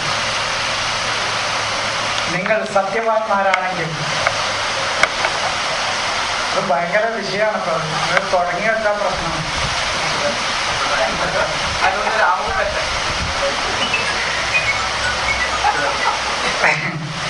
അതാ ഞാൻ അങ്ങനെ വായിച്ചപ്പോൾ ചോദിച്ചു. അഴുപ്പങ്ങൾ പറഞ്ഞാലേ വൈൻ കുന്തും ഫീ റൈബിൻ മിമ്മാ നസ്സൽനാ അലാ അബ്ദിനാ. എൻ്റെ കൽപ്പനകൾക്ക് വിധേയമായി ജീവിക്കുന്നവന്റെ മേൽ നാം അവതരിപ്പിച്ച, അതാണ് അബ്ദ്. ദൈവിക കൽപ്പനകൾക്ക് വിധേയപ്പെട്ട് ജീവിക്കുന്നവൻ ആരോ അവനാണ് അബ്ദ്. അവന്റെ മേൽ അവതരിപ്പിച്ച ഇറക്കുക എന്ന് പറയുമ്പോൾ ആൾക്കാരെ വിചാരം എവിടുന്നാ ഇറങ്ങണെന്നാണ്. ഞാൻ ചോദിച്ചു, സിനിമ ഇറങ്ങാന്ന് പറഞ്ഞാൽ എവിടുന്നത് ഇറങ്ങണത്? ഒരു പുതിയ സിനിമ ഇറങ്ങിക്കണമെന്നാണ് എവിടുന്ന ഇറങ്ങണത്? ഒരു പുതിയ പുസ്തകം ഇറങ്ങിക്കണോ? ഇതല്ലേ വിചാരം. അല്ല ആകാശത്ത് ഇങ്ങനെ ഇരുന്നിട്ട് കയറ് കെട്ടി ഇങ്ങനെ ഇറക്കുക എന്നാണ്. ഓരോ ആയത്ത് അതങ്ങനെ ഞാൻ അതൊക്കെപ്പാടൊപ്പം പറഞ്ഞാല് അപ്പൊ നിങ്ങളിപ്പോ മനസ്സിലാക്കി, ഇറക്കാൻ തന്നെ മനസ്സിലാക്കി എവിടുന്നാ ഇറങ്ങണത്. ഒരു പുസ്തകം ഇറങ്ങിക്കൊണ്ട് പുതിയതെന്ന് പറഞ്ഞാൽ എവിടുന്ന ഇറങ്ങണത്. അതാണ് ഇവർക്ക് പലതും ഇറങ്ങിയത് എന്ന് കേൾക്കുമ്പോൾ മനസ്സിലാകാത്തത്. ഇരുമ്പ് ഇറക്കി എന്ന് പറഞ്ഞാൽ എവിടുന്ന ഈ ഇറക്കണ ഇരുമ്പ്? വൻസൽ ഹദീദാന്നുണ്ട് ഖുർആനിൽ, ഇരുമ്പ് ഇറക്കിയേക്കണോ. നേരത്തെ മുമ്പ് ചോദിച്ച ഈ മാവ് എവിടുന്ന ഇറക്കണ? ഈ ഖുർആനാവുന്ന മാവ് ഉന്നതങ്ങളിൽ നിന്നാണ് ഇറങ്ങണത്, ഉന്നതമായ തലങ്ങളിൽ നിന്നാണ് ഇത് ഇറങ്ങണത്. ഏതാണ് ആ തലങ്ങൾ, ഏതാണ് ആ മാനങ്ങൾ? ഉന്നതമായ മാനങ്ങളിൽ നിന്നാണ് ഈ ഉന്നതമായ ആശയങ്ങൾ, മനുഷ്യരെ ശുദ്ധീകരിക്കാനുള്ള ഈ ആശയങ്ങൾ ഇറങ്ങിക്കൊണ്ടിരിക്കുന്നത്. അപ്പൊ ഇറങ്ങാന്ന് കേൾക്കുമ്പോഴത്തേന് ഇപ്പൊ ചിലവർക്ക് ഇത് പറഞ്ഞു വരുമ്പോ അപ്പൊ ഖുർആൻ ഇപ്പൊ എങ്ങനെയാ ഇറങ്ങിയത്? ഇറങ്ങാന്ന് പറയുമ്പോൾ നിങ്ങൾ ബേജാറാകൊന്നും വേണ്ട. ഇറക്കം എന്ന് പറഞ്ഞാൽ മോളിന്ന് താഴെക്കന്നെ ഇറങ്ങണ്ട, താഴ്ന്ന് മോളിക്കായാലും ഇറക്കലെങ്ങനത്. പുതിയ ഒരു സംഗതി അവതരിപ്പിക്കാനേ അർത്ഥം, നടപ്പിലാക്കാനേ അർത്ഥമുള്ളൂ. നടപ്പിൽ വരിക, അതാണത്, നടപ്പിൽ വരിക. റൈബ് എന്ന് പറഞ്ഞാൽ വല്ല സംശയവും. റൈബിൽ എന്ന് പറഞ്ഞാൽ ഞങ്ങളൊക്കെ മുമ്പ് പഠിക്കുമ്പോൾ അതിന് തെങ്കീറിന്റെ തെൻവീൻ എന്നാ പറയുന്നത്. ദർസി പഠിക്കുമ്പോൾ തെങ്കീറിന്റെ തെൻവീൻ എന്നാണ്. റൈബീൻ എന്ന് പറഞ്ഞാൽ ഇന്നുള്ള തെൻവീന്, ഒന്നുള്ള തെൻവീനെ തെങ്കീറിന്റെ തെൻവീൻ, വല്ല സംശയവും എന്നാണ്. എനി ഡൗട്ട് എന്ന് ഇംഗ്ലീഷിൽ പറയില്ല. വല്ല സംശയവും നിങ്ങൾക്കുണ്ടെങ്കിൽ, ഒരു സംശയമില്ല എന്ന്, അതിൻ്റെ അവതരണത്തിൻ്റെ കാര്യത്തിലോ അതിൻ്റെ പ്രായോഗികതയുടെ കാര്യത്തിലോ അത് മനുഷ്യ സമൂഹത്തിൻ്റെ ആകമാനം അവരുടെ ജീവിതത്തെ മാറ്റിമറിക്കുമെന്നുള്ള കാര്യത്തിലോ, അങ്ങനെ ഏത് നിലക്കുള്ള നിങ്ങൾക്ക് വല്ല സംശയമുണ്ടെങ്കിൽ, ഏത് സംശയമാകാം, സൂറത്തിൽ ഇതുപോലെ സ്വാധീനം ചെലുത്താൻ പറ്റുന്ന ഒന്ന് നിങ്ങൾ കൊണ്ടുവരിക. സൂറത്ത് എന്ന് പറഞ്ഞാൽ അതാണ്, സൂറത്ത് എന്ന് പറഞ്ഞാൽ മതിൽക്കെട്ട് എന്നാണ് അതിൻ്റെ അർത്ഥം. എല്ലാ മനുഷ്യ ജീവിതത്തെ മുഴുവനും ഉൾക്കൊള്ളാൻ പറ്റുന്ന ഒന്ന് എന്നാണ് അതിൻ്റെ അർത്ഥം. സൂറത്ത് സുവർ എന്ന് പറഞ്ഞാൽ മതിൽക്കെട്ട് എന്നാണ് അതിൻ്റെ അർത്ഥം. ഹീത്താൻ എന്ന് പറഞ്ഞാലും മതിൽക്കെട്ടാണ്. അതാണല്ലോ വല്ലാഹു മുഹീത്തും ബിൽ കാഫിരീൻ എന്ന് പറഞ്ഞാൽ ലാ യുഹീത്തൂന ബിശൈഇൻ മിൻ ഇൽമിഹി എന്ന് പറഞ്ഞാൽ വലയം ചെയ്യാൻ പറഞ്ഞാൽ ഉൾക്കൊള്ളുക എന്നാണ് അതിൻ്റെ അർത്ഥം. അവന്റെ പരിധിയിൽപ്പെടാത്ത ഒരറിവും ഇല്ല എന്ന് പറഞ്ഞല്ലോ. ലാ യുഹീത്തൂന ബിശൈഇൻ മിൻ ഇൽമിഹി, അതാണ്. ഹീത്താൻ എന്ന് പറഞ്ഞാലും മതിൽ എന്നാണ്, അതും മതിൽ എന്നാണ് അർത്ഥം. സുവർ എന്ന് പറഞ്ഞാൽ മതിൽ എന്നാണ്, മതിൽക്കെട്ടുകൾ. അപ്പോൾ ഇവിടെ മതിൽ ആശയരംഗത്താവുമ്പോൾ മനുഷ്യ ജീവിതത്തെ സമൂലമായി ഉൾക്കൊള്ളാനും അതിനെ എല്ലാം ഇതിൻ്റെ പരിധിയിൽ വരുത്താനും അവരുടെ ജീവിതത്തെ മുഴുവൻ സ്വാധീനിച്ച് ഉൾക്കൊള്ളാനും പറ്റിയ തത്തുല്യമായ ഒന്ന് നിങ്ങൾ കൊണ്ടുവരിക. അല്ലാതെ ഈ 28 അക്ഷരങ്ങൾ കോർത്തിണക്കി കൊണ്ടുവരാൻ അറബി വാക്ക് കൊണ്ടുവരുന്നല്ല. അതിപ്പോ അങ്ങനത്തെ വേണമെങ്കിൽ ഞാനും കൊണ്ടുവരാം, അങ്ങനത്തെ വേണമെങ്കിൽ ഞാൻ 1000 എണ്ണം കൊണ്ടുവരാം. ഹദീസുകൾ ഉണ്ടാക്കി പഠിക്കലെന്ന് ഞങ്ങൾക്ക് ഒരു കാലഘട്ടത്തിൽ തമാശ. ഹദീസുകൾ ഉണ്ടാക്കി പഠിക്കുക, ആയത്തുകൾ ഉണ്ടാക്കി പഠിക്കുക, ഉണ്ടാക്കാം. ഇന്നാൻസല്ലാഹുബി ലൈലത്തുൽ ഖദറിനൊക്കെ അനുസരിച്ച് ഞങ്ങൾ ഉണ്ടാക്കിയ അൽക്കാരിയാക്കൊക്കെ ഉണ്ടാക്കി, എത്ര ഉണ്ടാക്കിയിരുന്നു. ഇത് ഉണ്ടാക്കലെന്നെ പണി. പക്ഷെ അത് ഉണ്ടാക്കാം, പക്ഷെ അത് മനുഷ്യ ജീവിതത്തെ സമൂലമായി അവരെ ഉൾക്കൊള്ളാൻ പറ്റിയ ഒരു സൂറത്താവൂല എന്ന് മാത്രം. സൂറത്താവൂല, അതാണ് സൂറത്ത്. സൂറത്തിന്റെ അർത്ഥം മനസ്സിലായി നിങ്ങൾക്ക്? മനുഷ്യ ജീവിതത്തെ സമൂലമായി ഉൾക്കൊള്ളാനും സ്വാധീനം ചെലുത്താനും പറ്റിയ ഒരാശയമുള്ള ഒന്ന്, അതാണ് സൂറത്ത് എന്ന് പറഞ്ഞാൽ മതിൽ എന്നാണ് അതിൻ്റെ അർത്ഥം. മതിൽ. അധ്യായം എന്നുള്ളത് ഇവർക്ക് ഒന്ന് കിട്ടിയാൽ എനിക്കറിയാം. നിങ്ങൾ മലയാളത്തിലൊരു ഡിക്ഷണറി നോക്കി അല്ലെങ്കിൽ നെറ്റിൽ അടിച്ചു നോക്കി സൂറത്ത് എന്ന് പറഞ്ഞാൽ എന്താ, മതിൽക്കെട്ടുകളുടെ അർത്ഥം വരും.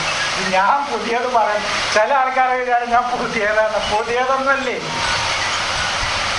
പുതിയതൊന്നുമല്ല. ഞാൻ നേരത്തെ ബഹല പറഞ്ഞല്ലോ, പുതിയതെല്ലാം നിങ്ങൾ പോയി നോക്കി. ഖല്ലാഹുലി ഇറാദത്തിഹി എന്നില്ലാത്ത ഒരു ഡിക്ഷണറിൻ്റെയും പറയും. സ്വതന്ത്രമായി അവന്റെ ഇറാദത്ത്, അവന്റെ ഉദ്ദേശങ്ങൾക്കനുസരിച്ച് അവനെ സ്വതന്ത്രമായി വിടുക.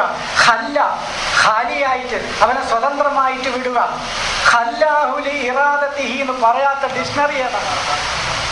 എന്നിട്ട് ആൾക്കാർ ഞാൻ പുതിയതൊന്നല്ല. അതില്ലാത്തത് ഏതാണ്? എന്ന പോലെ സൂറത്ത് എന്ന് പറഞ്ഞാൽ മതിലുകൾ എന്ന് അർത്ഥമില്ലാത്ത ഏത് ഡിക്ഷണറി ഞങ്ങൾ കൊണ്ടുവരും. മതിലുകൾ, മനുഷ്യന്റെ ജീവിതത്തെ സമൂലമായി ഉൾക്കൊണ്ട് അതിൻ്റെ പരിധിയിൽ കൊണ്ടുവരാനും അവരെ ജീവിതത്തിൻ്റെ മുഴുവൻ ഉൾക്കൊള്ളാനും പറ്റിയ ഒരു മതിൽക്കെട്ടുകളെ പോലെ നിലകൊള്ളുന്ന ആശയങ്ങളുള്ള, ഇത്രയും നല്ല ആശയങ്ങൾ ഉൾക്കൊള്ളുന്ന, സ്വാധീനം ചെലുത്താൻ പറ്റുന്ന ഒന്ന് നിങ്ങൾ കൊണ്ടുവരിക. കൊണ്ടുവന്നല്ലോ പലതും. എവിടെ എത്തി? പല പ്രത്യയശാസ്ത്രങ്ങളും ലോകത്ത് ജനിച്ചു മരിച്ചുപോയി. ചൂഷണത്തിന് വിധേയമാവുന്ന സമൂഹത്തെ മോചിപ്പിക്കാൻ വന്ന പ്രത്യയശാസ്ത്രങ്ങൾ ഒരുപാടുണ്ടായി. ലക്ഷക്കണക്കിന് 10,000-കണക്കിന് ആളുകളെ കൊന്നൊടുക്കി. അതിൻ്റെ ഫലം എന്നിട്ട് എന്തിയാ കിട്ടിയത്? അവസാനം ഒന്നും കിട്ടിയില്ല. ആ പ്രത്യയശാസ്ത്രം ലോകത്തന്നല്ല, എവിടെയോ 1-2 ചെറിയ എവിടെയോ 1-2 സ്ഥലത്തുണ്ട്. അപ്പം നിങ്ങളെ ഇസ്ലാമെന്ന് വെച്ചാൽ ഇസ്ലാമിനെയും മാറ്റിമറിച്ചു, ഹദീസ് മതമാക്കി. അതുകൊണ്ട് ഇസ്ലാമും പോയി. വേറെ ഏത് പ്രത്യയശാസ്ത്രം മനുഷ്യന്റെ മുച്ചൂടും അവന്റെ ജീവിതത്തെ മുഴുവൻ ബാധിക്കുന്ന പ്രശ്നങ്ങൾ സമൂലമായി ബാധിക്കുന്ന ഒരാശയം ഖുർആനല്ലാതെ വേറെ ഏതാണുള്ളത്? ദൈവിക വേദങ്ങളല്ലാതെ വേറെ ഏതാണുള്ളത്? വേറെ ഏതുമില്ല. ഇപ്പൊ കുറച്ച് തിയറികളൊക്കെ ആൾക്കാർ വായിച്ചിട്ട് നല്ല രസമാണെന്ന് പറയാനുണ്ട്. റോഷോന്റെ തിയറികളൊക്കെ വായിച്ചിട്ട് നല്ല ഉഷാറാന്ന് പറയാനുണ്ട്. ഉഷാറൊക്കെ തന്നെ. പക്ഷെ മനുഷ്യന്റെ ജീവിതത്തെ സമൂലമായി, ആത്മീയവും ഭൗതികവുമായി സമൂലമായി മനുഷ്യന്റെ ജീവിതത്തെ മുഴുവൻ ഉൾക്കൊള്ളാൻ പറ്റുന്ന ഒന്ന് വിശുദ്ധ ഖുർആനിനെ ഖുർആൻ കൊണ്ട് തന്നെ വായിക്കുന്ന ഈ വ്യാഖ്യാനമല്ലാതെ ലോകത്തില്ല. പല ഭൗതിക പ്രത്യയശാസ്ത്രങ്ങളും ആത്മീയ പ്രത്യയശാസ്ത്രങ്ങളും ലോകത്ത് വന്നു. പക്ഷേ അതൊന്നും തന്നെ മനുഷ്യന്റെ ജീവിതത്തെ സമൂലമായി ഉൾക്കൊള്ളാൻ പറ്റുന്നതായിരുന്നില്ല. ചില പ്രത്യയശാസ്ത്രങ്ങൾ മാർഗം നന്നായാൽ മതി, ലക്ഷ്യം ഏതും സ്വീകരിക്കാം എന്ന് പറഞ്ഞുകൊണ്ട് ശത്രുക്കളെന്ന് പറയുന്ന ആളുകളെ മുഴുവൻ 10,000-കണക്കിന്, ലക്ഷക്കണക്കിന്, കോടിക്കണക്കിന് മനുഷ്യരെ കൊന്നൊടുക്കി. എന്നിട്ട് എവിടെയെങ്കിലും ആ പ്രത്യയശാസ്ത്രം കൊണ്ടുവരാൻ സാധിച്ചോ? സാധിച്ചില്ല. ഇന്ന് എവിടെയെങ്കിലും ഉണ്ടോ? എവിടെ പേരെടുത്ത് പറയാൻ പറ്റുന്ന എവിടെയും ഒരു രാജ്യത്തൊന്നും അതില്ല. ഞാൻ സംഘടനയുടെയും മറ്റേ പ്രസ്ഥാനത്തിൻ്റെയും പേരൊന്നും ഞാൻ പറയുന്നില്ല. കാരണം എൻ്റെ മുന്നിലിരിക്കുന്നത് നിരന്തരം വായിക്കുകയും മനസ്സിലാക്കുകയും ചെയ്യുന്ന ആളുകളാണ്. ഞാൻ പറയുന്ന സൂചനകൾ എവിടുന്നാണെന്നത് കിട്ടും. എവിടെയൊന്നില്ല. നേരെ മറിച്ച് മനുഷ്യന്റെ ജീവിതത്തെ സമൂലമായി ഉൾക്കൊള്ളാൻ പറ്റുന്ന ഒന്ന്, അത് ഇതിന് തത്തുല്യമായ നിങ്ങൾക്കൊന്ന് കൊണ്ടുവരാൻ പറ്റുമെങ്കിൽ നിങ്ങൾ കൊണ്ടുവരിക. അല്ലാതെ ഈ അറബി അക്ഷരങ്ങൾ ഇങ്ങനെ നീട്ടി വായിക്കല്ല. ഇതല്ലാതെ അതാണ് നീട്ടി വായിക്കണം. ഈ ഈണത്തിലുള്ള ഇതിനേക്കാളും ഈണം കർണാട്ടിക് സംഗീതത്തിനുണ്ടാവും. മറ്റേ വേറൊരു സംഗീതം ഉണ്ടാവും, അത് അവർക്ക് ഈണാണ്. ഇതിന്റെ ഈണത്തിൽ യതുലൂനഹു ഹക്ക തിലാവത്തിഹി എന്നാണ്. അതിന്റെ ഈണത്തിൽ ഓതുന്ന ആളുകൾ നമ്മൾ എഴുതി വെച്ചിരിക്കുന്നത്. അല്ലദീന യതുലൂനഹു ഹക്ക തിലാവത്തി, അത് ഓതേണ്ട രൂപത്തിൽ ഓതുകയാണ്. തല എന്ന് പറഞ്ഞാൽ പിന്തുടരുകയാണ്, കൈകാര്യം ചെയ്യുകയാണ്. അതിനർഹതപ്പെട്ട രൂപത്തിൽ അതിനെ പിന്തുടരുന്നവർ. തല എന്ന് പറഞ്ഞാൽ പിന്തുടരുകയാണ്. അത് ഞങ്ങൾ ഈ തഴവ മൊയ്ൻകുട്ടി മുസ്ലിയാരുടെ ഒരു പുസ്തകം തന്നെ ഉണ്ട്. 1000 പദങ്ങളുടെ അർത്ഥം പാട്ടിലൂടെ അവതരിപ്പിക്കുന്നത്. പാട്ടിലൂടെയാണ് അതിൽ പറയാം. അത് പോട്ടെ, സിത്തുന്നാറ് സയ്യാറത്തിൻകാറ് മിയത്തുന്നൂറ്, ഇങ്ങനെയൊക്കെ എന്നില്ല ഇങ്ങനെ രൂപത്തിൽ. ഇങ്ങനെയാണ് അയാൾ പാട്ട് രൂപത്തിലാണ് ഒരു പുസ്തകം വിദ്യാർത്ഥികൾക്ക് വായിക്കാൻ കാണാൻ കിട്ടുന്നത്. അതിലാണ് വലായലിന്റെ ഫായിൽ എന്താണല്ലോ. വലായലി എന്ന് പറഞ്ഞാൽ അതിന്റെ ഫായിൽ കർത്താവ് എന്താണ് നിനക്കറിയോന്ന്. മാ കപില മാ പഴതയോട് അടുക്കലാണോ എന്ന് അതിൽ ഉണ്ട്. പാട്ട് പാടാനൊന്നും എനിക്കറിയില്ല.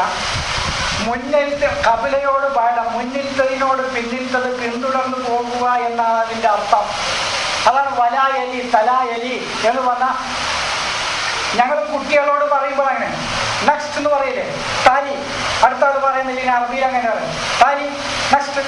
ഒരു ഉത്തരം പറയാൻ ഒരാളോട് ചോദിച്ചു, അയാൾ പറയുന്നില്ലെങ്കിൽ അറബിയിൽ ഞങ്ങൾ കുട്ടികളോട് ചോദിക്കുക അങ്ങനെ താലി. അടുത്ത ആൾ പറയാം താലി, അടുത്ത ആള് അതിനെ തുടർന്ന് വരുന്ന ആള്. എന്ന പോലെ തന്നെ ഈ ആശയത്തെ ശരിയായ രൂപത്തിൽ പിന്തുടരുന്നവരാരോ. അല്ലാതെ ഈ കർണാട്ടിക് സംഗീതം പോലെ ശാസ്ത്രീയ സംഗീതം പോലെ ഈണത്തിലിങ്ങനെ നീട്ടി വലിച്ചിങ്ങനെ ഓടുകയല്ല. അതാ ഇവിടുത്തെ വോട്ട്. അപ്പോഴാണ് മനുഷ്യ ജീവിതത്തെ ഇത്രമാത്രം സ്വാധീനം ചെലുത്താൻ പറ്റുന്ന ഒരാശയം നിങ്ങളുണ്ടെങ്കിൽ കൊണ്ടുവരി. അതാ നമ്മൾ പറയണത്. ഇത് വെല്ലുവിളിച്ചപ്പോ എന്നോട് പറഞ്ഞു ഇതിനേക്കാളും നല്ലേ ഞങ്ങൾ കൊണ്ടുവരാം ആശയം.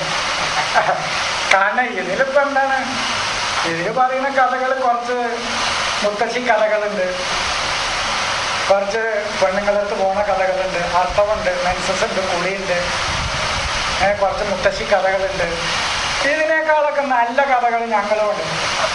കുട്ടികളും ഉണ്ടല്ലോ ഇതിനേക്കാളും നല്ല കഥകൾ. കുട്ടികൾ മലർവാടിയിൽ കഴിയും ഇതിനേക്കാളും നല്ല. അതിലൊരു യുക്തിയുണ്ട്, അതിലൊരു ബുദ്ധിയുണ്ട്, അതിലൊരു പ്രായോഗികത ഉണ്ട്. സിനിമാ കഥകളുണ്ട് ഇതിനേക്കാളും നല്ല കഥകൾ.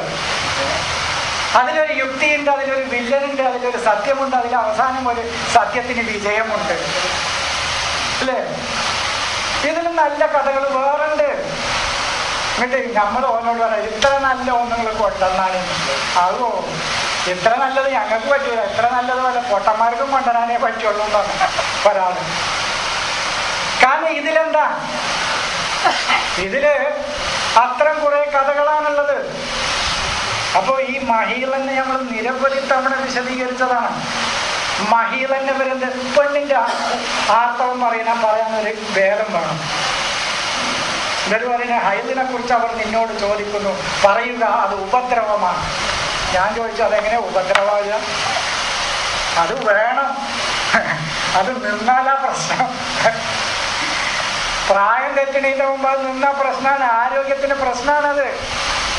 അവൾക്ക് എന്തോ അസുഖമുണ്ട്, മാരകമായ അസുഖമുണ്ട് എന്നാണ് അതിന്റെ പ്രശ്നം. നേരെ മറിച്ച് ഹാലശജറ എന്ന് പറഞ്ഞാൽ ഒരു മരത്തും വന്ന് നമ്മൾ ഒരു കത്തിയോണ്ടോ മറ്റോണ്ടോ മുറിച്ചിട്ട് അതിന്റെ ദ്രാവകം ഒലിപ്പിക്കണീനാണ് ഹാലശജറാന്ന് അറബി പറയാം. നോക്കിക്കോളി, ഞാൻ പുതിയത് പറയല്ല. ഹാലശജറ, ഒരു ഷജറത്തും വന്ന് ഹാല, അതിന് ഹയലുണ്ടായെന്ന് പറഞ്ഞാൽ ഒരാൾ ഒരു വടിയോ കത്തിയോണ്ടോ മടാള് കൊണ്ടോ മഴ കൊണ്ടോ അതിന് വെട്ടിയാൽ അതിൽ നിന്നൊരു ദ്രാവകം ഒലിക്കണീനാണ് ഹാല എന്ന് പറയാം. ഇതൊന്നും പുതിയ അർത്ഥമല്ല, എഴുതി വെക്കപ്പെട്ട അർത്ഥമാണത്. എന്ന പോലെ മനുഷ്യ ശരീരത്തിൽ വെട്ടി രക്തം ഒലിപ്പിക്കുന്ന ഈ ക്രിയയെ കുറിച്ചാണ് അവരോട് ചോദിക്കുന്നത്. അത് മാനവരാശിക്ക് ഉപദ്രവകരമാണെന്ന് നീ പറയുക, അതാണ് ഉപദ്രവം. അതുകൊണ്ട് രക്തപങ്കിലമായ അവസ്ഥകളിലും രക്തപങ്കിലമായ സമൂഹങ്ങളിലും നിങ്ങൾ മാറി നിൽക്കുക. ചിലപ്പോൾ ചില ദുർബല വിഭാഗങ്ങൾ അവരുടെ അവകാശങ്ങൾക്ക് വേണ്ടിയിട്ടുള്ള പോരാട്ടമായിരിക്കാം, നീതിക്ക് വേണ്ടിയിട്ടുള്ള പോരാട്ടമായിരിക്കാം, ധർമ്മത്തിന് വേണ്ടിയായിരിക്കാം. എന്നാൽ പോലും രക്തച്ചൊരിച്ചിലുകൾ നടക്കുമ്പോൾ അതിനോട് നീ സഹകരിക്കുകയോ അതിൻ്റെ അടുത്തേക്ക് നിങ്ങൾ പോവുകയോ ചെയ്യരുത്. രക്തച്ചൊരിച്ചൽ ഒരു പ്രശ്നത്തിന്റെ പരിഹാരമല്ല. എന്താ ഖുർആന് പറയാനുള്ളത്? ലക്ഷ്യം ശരിയായിരിക്കാം, പക്ഷെ അവർ സ്വീകരിച്ച മാർഗം ശരിയല്ല. അതുകൊണ്ട് ആ മാർഗത്തോട് നിങ്ങൾ സമീപിക്കരുത്. ഇതാ ഖുർആന് പറയാനുള്ളത്. അങ്ങനെയാണെങ്കിൽ കിതാബ് വായിക്കും. പെണ്ണിന്റെ മെൻസസ് ആണോ അടച്ചു വെക്കും, അതാണെങ്കിൽ വേണ്ട. രക്തച്ചൊരിച്ചിലുകൾ നടക്കുന്ന ചിലപ്പോൾ പല ഇന്ത്യയിൽ തന്നെ പല സമൂഹങ്ങളും നിങ്ങൾക്ക് അറിയാം, അവകാശങ്ങൾക്ക് വേണ്ടിയിട്ടായിരിക്കും. പക്ഷെ രക്തച്ചൊരിച്ചിലിന്റെയും അക്രമത്തിന്റെയും മാർഗം സ്വീകരിക്കുമ്പോൾ അത് ചിലപ്പോൾ സമൂഹത്തിന്റെ ആണെങ്കിൽ പോലും ആ ദുർബലരുടെ അവകാശങ്ങൾക്ക് വേണ്ടിയാണ് അവർ രക്തച്ചൊരിച്ചിലുകൾ നടത്തുന്നതെങ്കിലും ഈവത്തസല സ്വയം മാറി നിൽക്കുവാണ്. ഇഫ്താല ബാബിൽ വന്നാൽ ഇഫ്താല എന്ന് പറഞ്ഞാൽ സ്വയം മാറി നിൽക്കുക, ഇജ്തമാഅ സ്വയം ഒരുമിച്ച് കൂടുക. അതാണ് ഇഫ്താല ബാബിൽ വന്ന മുത്താവഴത്തിന്റെ മായനാണ് സ്വയം അതിന്റെ ആളായി മാറുക, സ്വയം അതിൽ നിന്ന് മാറി നിൽക്കുക. ഹത്തായത്തുഹുർന, ഈ ആശയരംഗത്ത് അവർ പരിശുദ്ധരാകുന്നത് വരെ. ഇന്നല്ലാഹ യുഹിബ്ബുൽ മുതതഹിരീൻ. കാരണം ഈ ആശയ അടിസ്ഥാനത്തിൽ നീതിയുടെയും സത്യത്തിന്റെയും ധർമ്മത്തിന്റെയും നീതിയുടെയും അടിസ്ഥാനത്തിൽ അവർ സംസ്കരിക്കപ്പെടുകയും പരിശുദ്ധരാവുകയും ചെയ്യുമ്പോഴേ ദൈവത്തിന് അവരെ സ്നേഹിക്കാൻ കഴിയുള്ളൂ. അല്ലാതെ മെൻസസിലെ പെണ്ണുങ്ങൾ അല്ലാതെ തീരെ ഇഷ്ടമല്ല എന്നല്ല. എന്ത് കുറ്റം ചെയ്തിട്ട് അല്ലാതെ വെറുക്കാൻ കാരണം? എന്ത് പാവം, അവരുടെ ശരീരത്തിൽ തന്നെ സ്വാഭാവികമായി ഉണ്ടാകുന്ന ദൈവിക നിയമമാണത്, ദൈവിക വ്യവസ്ഥിതിയാണത്. അതുണ്ടാകണം. എന്താ പൂക്കൾ തമ്മിൽ പരാഗണം, അത് ദൈവിക വ്യവസ്ഥിതിയാണ്. അതിനെന്താ, അത് നടക്കണം. അതിനെക്കുറിച്ച് എന്താ ചോദിക്കാനുള്ളത്? അത് നടക്കണം. അത് പ്രകൃതിദത്തമായ ദൈവിക വ്യവസ്ഥിതിയാണ്.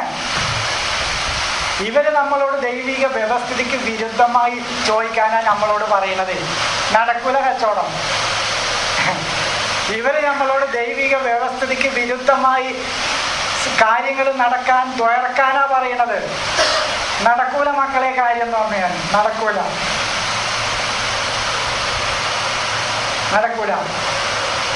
വിരുദ്ധമായത് എങ്ങനെ നടക്കാം? ഇപ്പൊ മുകളിൽ നിന്ന് ഒരു വെള്ളം എൻ്റെ കണ്ടത്തിൽ കെട്ടണം. അതിന് ഞാൻ എന്ത് ചെയ്യാം? മീശൻ വടിക്കുക, താടി നീട്ടുക, കക്ഷം പറിക്കുക, വേറെ എവിടെയെങ്കിലും ചിലതെന്തൊക്കെ കാട്ടുണ്ടെന്ന് വെച്ചാൽ കാട്ടുക, തുണി മേലൊക്കെ എടുക്കുക, നെഞ്ഞത്തടിച്ച് നിലവടിക്കുക, വെള്ളം എൻ്റെ കണ്ടത്തിലേക്ക് വരും. അതിനൊരു വ്യവസ്ഥതയുണ്ട്. ആ വെള്ളത്തിന് അത് താഴ്ഭാഗത്തേക്കേ ഒഴുകുള്ളൂ. അതിനെ ഒഴുക്കാനുള്ള ഒരു ചാല് കീറി നമ്മുടെ പാടത്തേക്ക് എത്താനുള്ള വഴിയൊക്കെ കീറി ഇങ്ങനെ കീറി ഇങ്ങോട്ട് എത്തിച്ചാൽ അപ്പോൾ അത് കിട്ടും. ഇപ്പൊ ഈ ഫാന് കറങ്ങണമെങ്കിൽ നിങ്ങൾ എന്താ കാട്ടുക? സ്വിച്ചൊക്കെ ഓഫാക്കിയൊക്കെ, മെയിനൊക്കെ ഓഫാക്കിയൊക്കെ ഇവിടെ പടച്ചോനെ മീശൻ വടിക്കുക, താടി നിൽക്കുക, തുണി മേലക്കെടുക്കുക. റഹ്മാനായ തമ്പുരാനെ ഈ ഫാനൊന്നും കറങ്ങിയിരുന്നെങ്കിൽ ഞങ്ങൾക്കല്പം കാറ്റ് കിട്ടുമായിരുന്നു. ഒരു കാര്യമല്ല, സ്വിച്ച് ഇടുക, മെയിൻ ഓണാക്കുക, അതിന് വല്ല കേടുണ്ടെങ്കിൽ തീർക്കുക, എന്നാ വരും. അതാണ് ദൈവിക വ്യവസ്ഥയ്ക്കനുസരിച്ച് എന്തും നടക്കുള്ളൂ. അതല്ലാതെ നടന്ന ഒന്നുണ്ടെങ്കിൽ കൊണ്ടുവരിങ്ങൾ, അല്ലാതെ ഒന്നുണ്ടെങ്കിൽ കൊണ്ടുവരി. അത് ഇന്നലെ ഒരാൾ ഖത്തറിന് വിളിച്ചു, എനിക്ക് കിട്ടിയിട്ടാണ് നിങ്ങളത് പറഞ്ഞു. മൂപ്പരത്തേക്ക് ഒരാൾ പ്രതീക്ഷിക്കാത്ത നിലക്ക് വന്നു. 1000 ആളുകൾ 1000 കാഫറിൻ്റെ അടുത്തേക്ക് 1000 തവണ പ്രതീക്ഷിക്കാതെ വന്നിട്ടുണ്ടാവും. അതൊന്നും തുയർന്നിട്ട് കിട്ടിയതല്ല. ആ കായ് കൊണ്ട് വന്ന ആൾക്ക് എങ്ങനെ കിട്ടിയത്? അവൻ അധ്വാനിച്ചിട്ടാണ്. ഞാൻ പറഞ്ഞത് ഏറ്റവും ചുരുങ്ങിയത് പള്ളിക്കരിക്കണ ഉസ്താദിനെങ്കിലും എന്തെങ്കിലും തുയർന്നിട്ട് കിട്ടണ്ടേ? ഒന്നും കിട്ടിയിട്ടില്ലല്ലോ.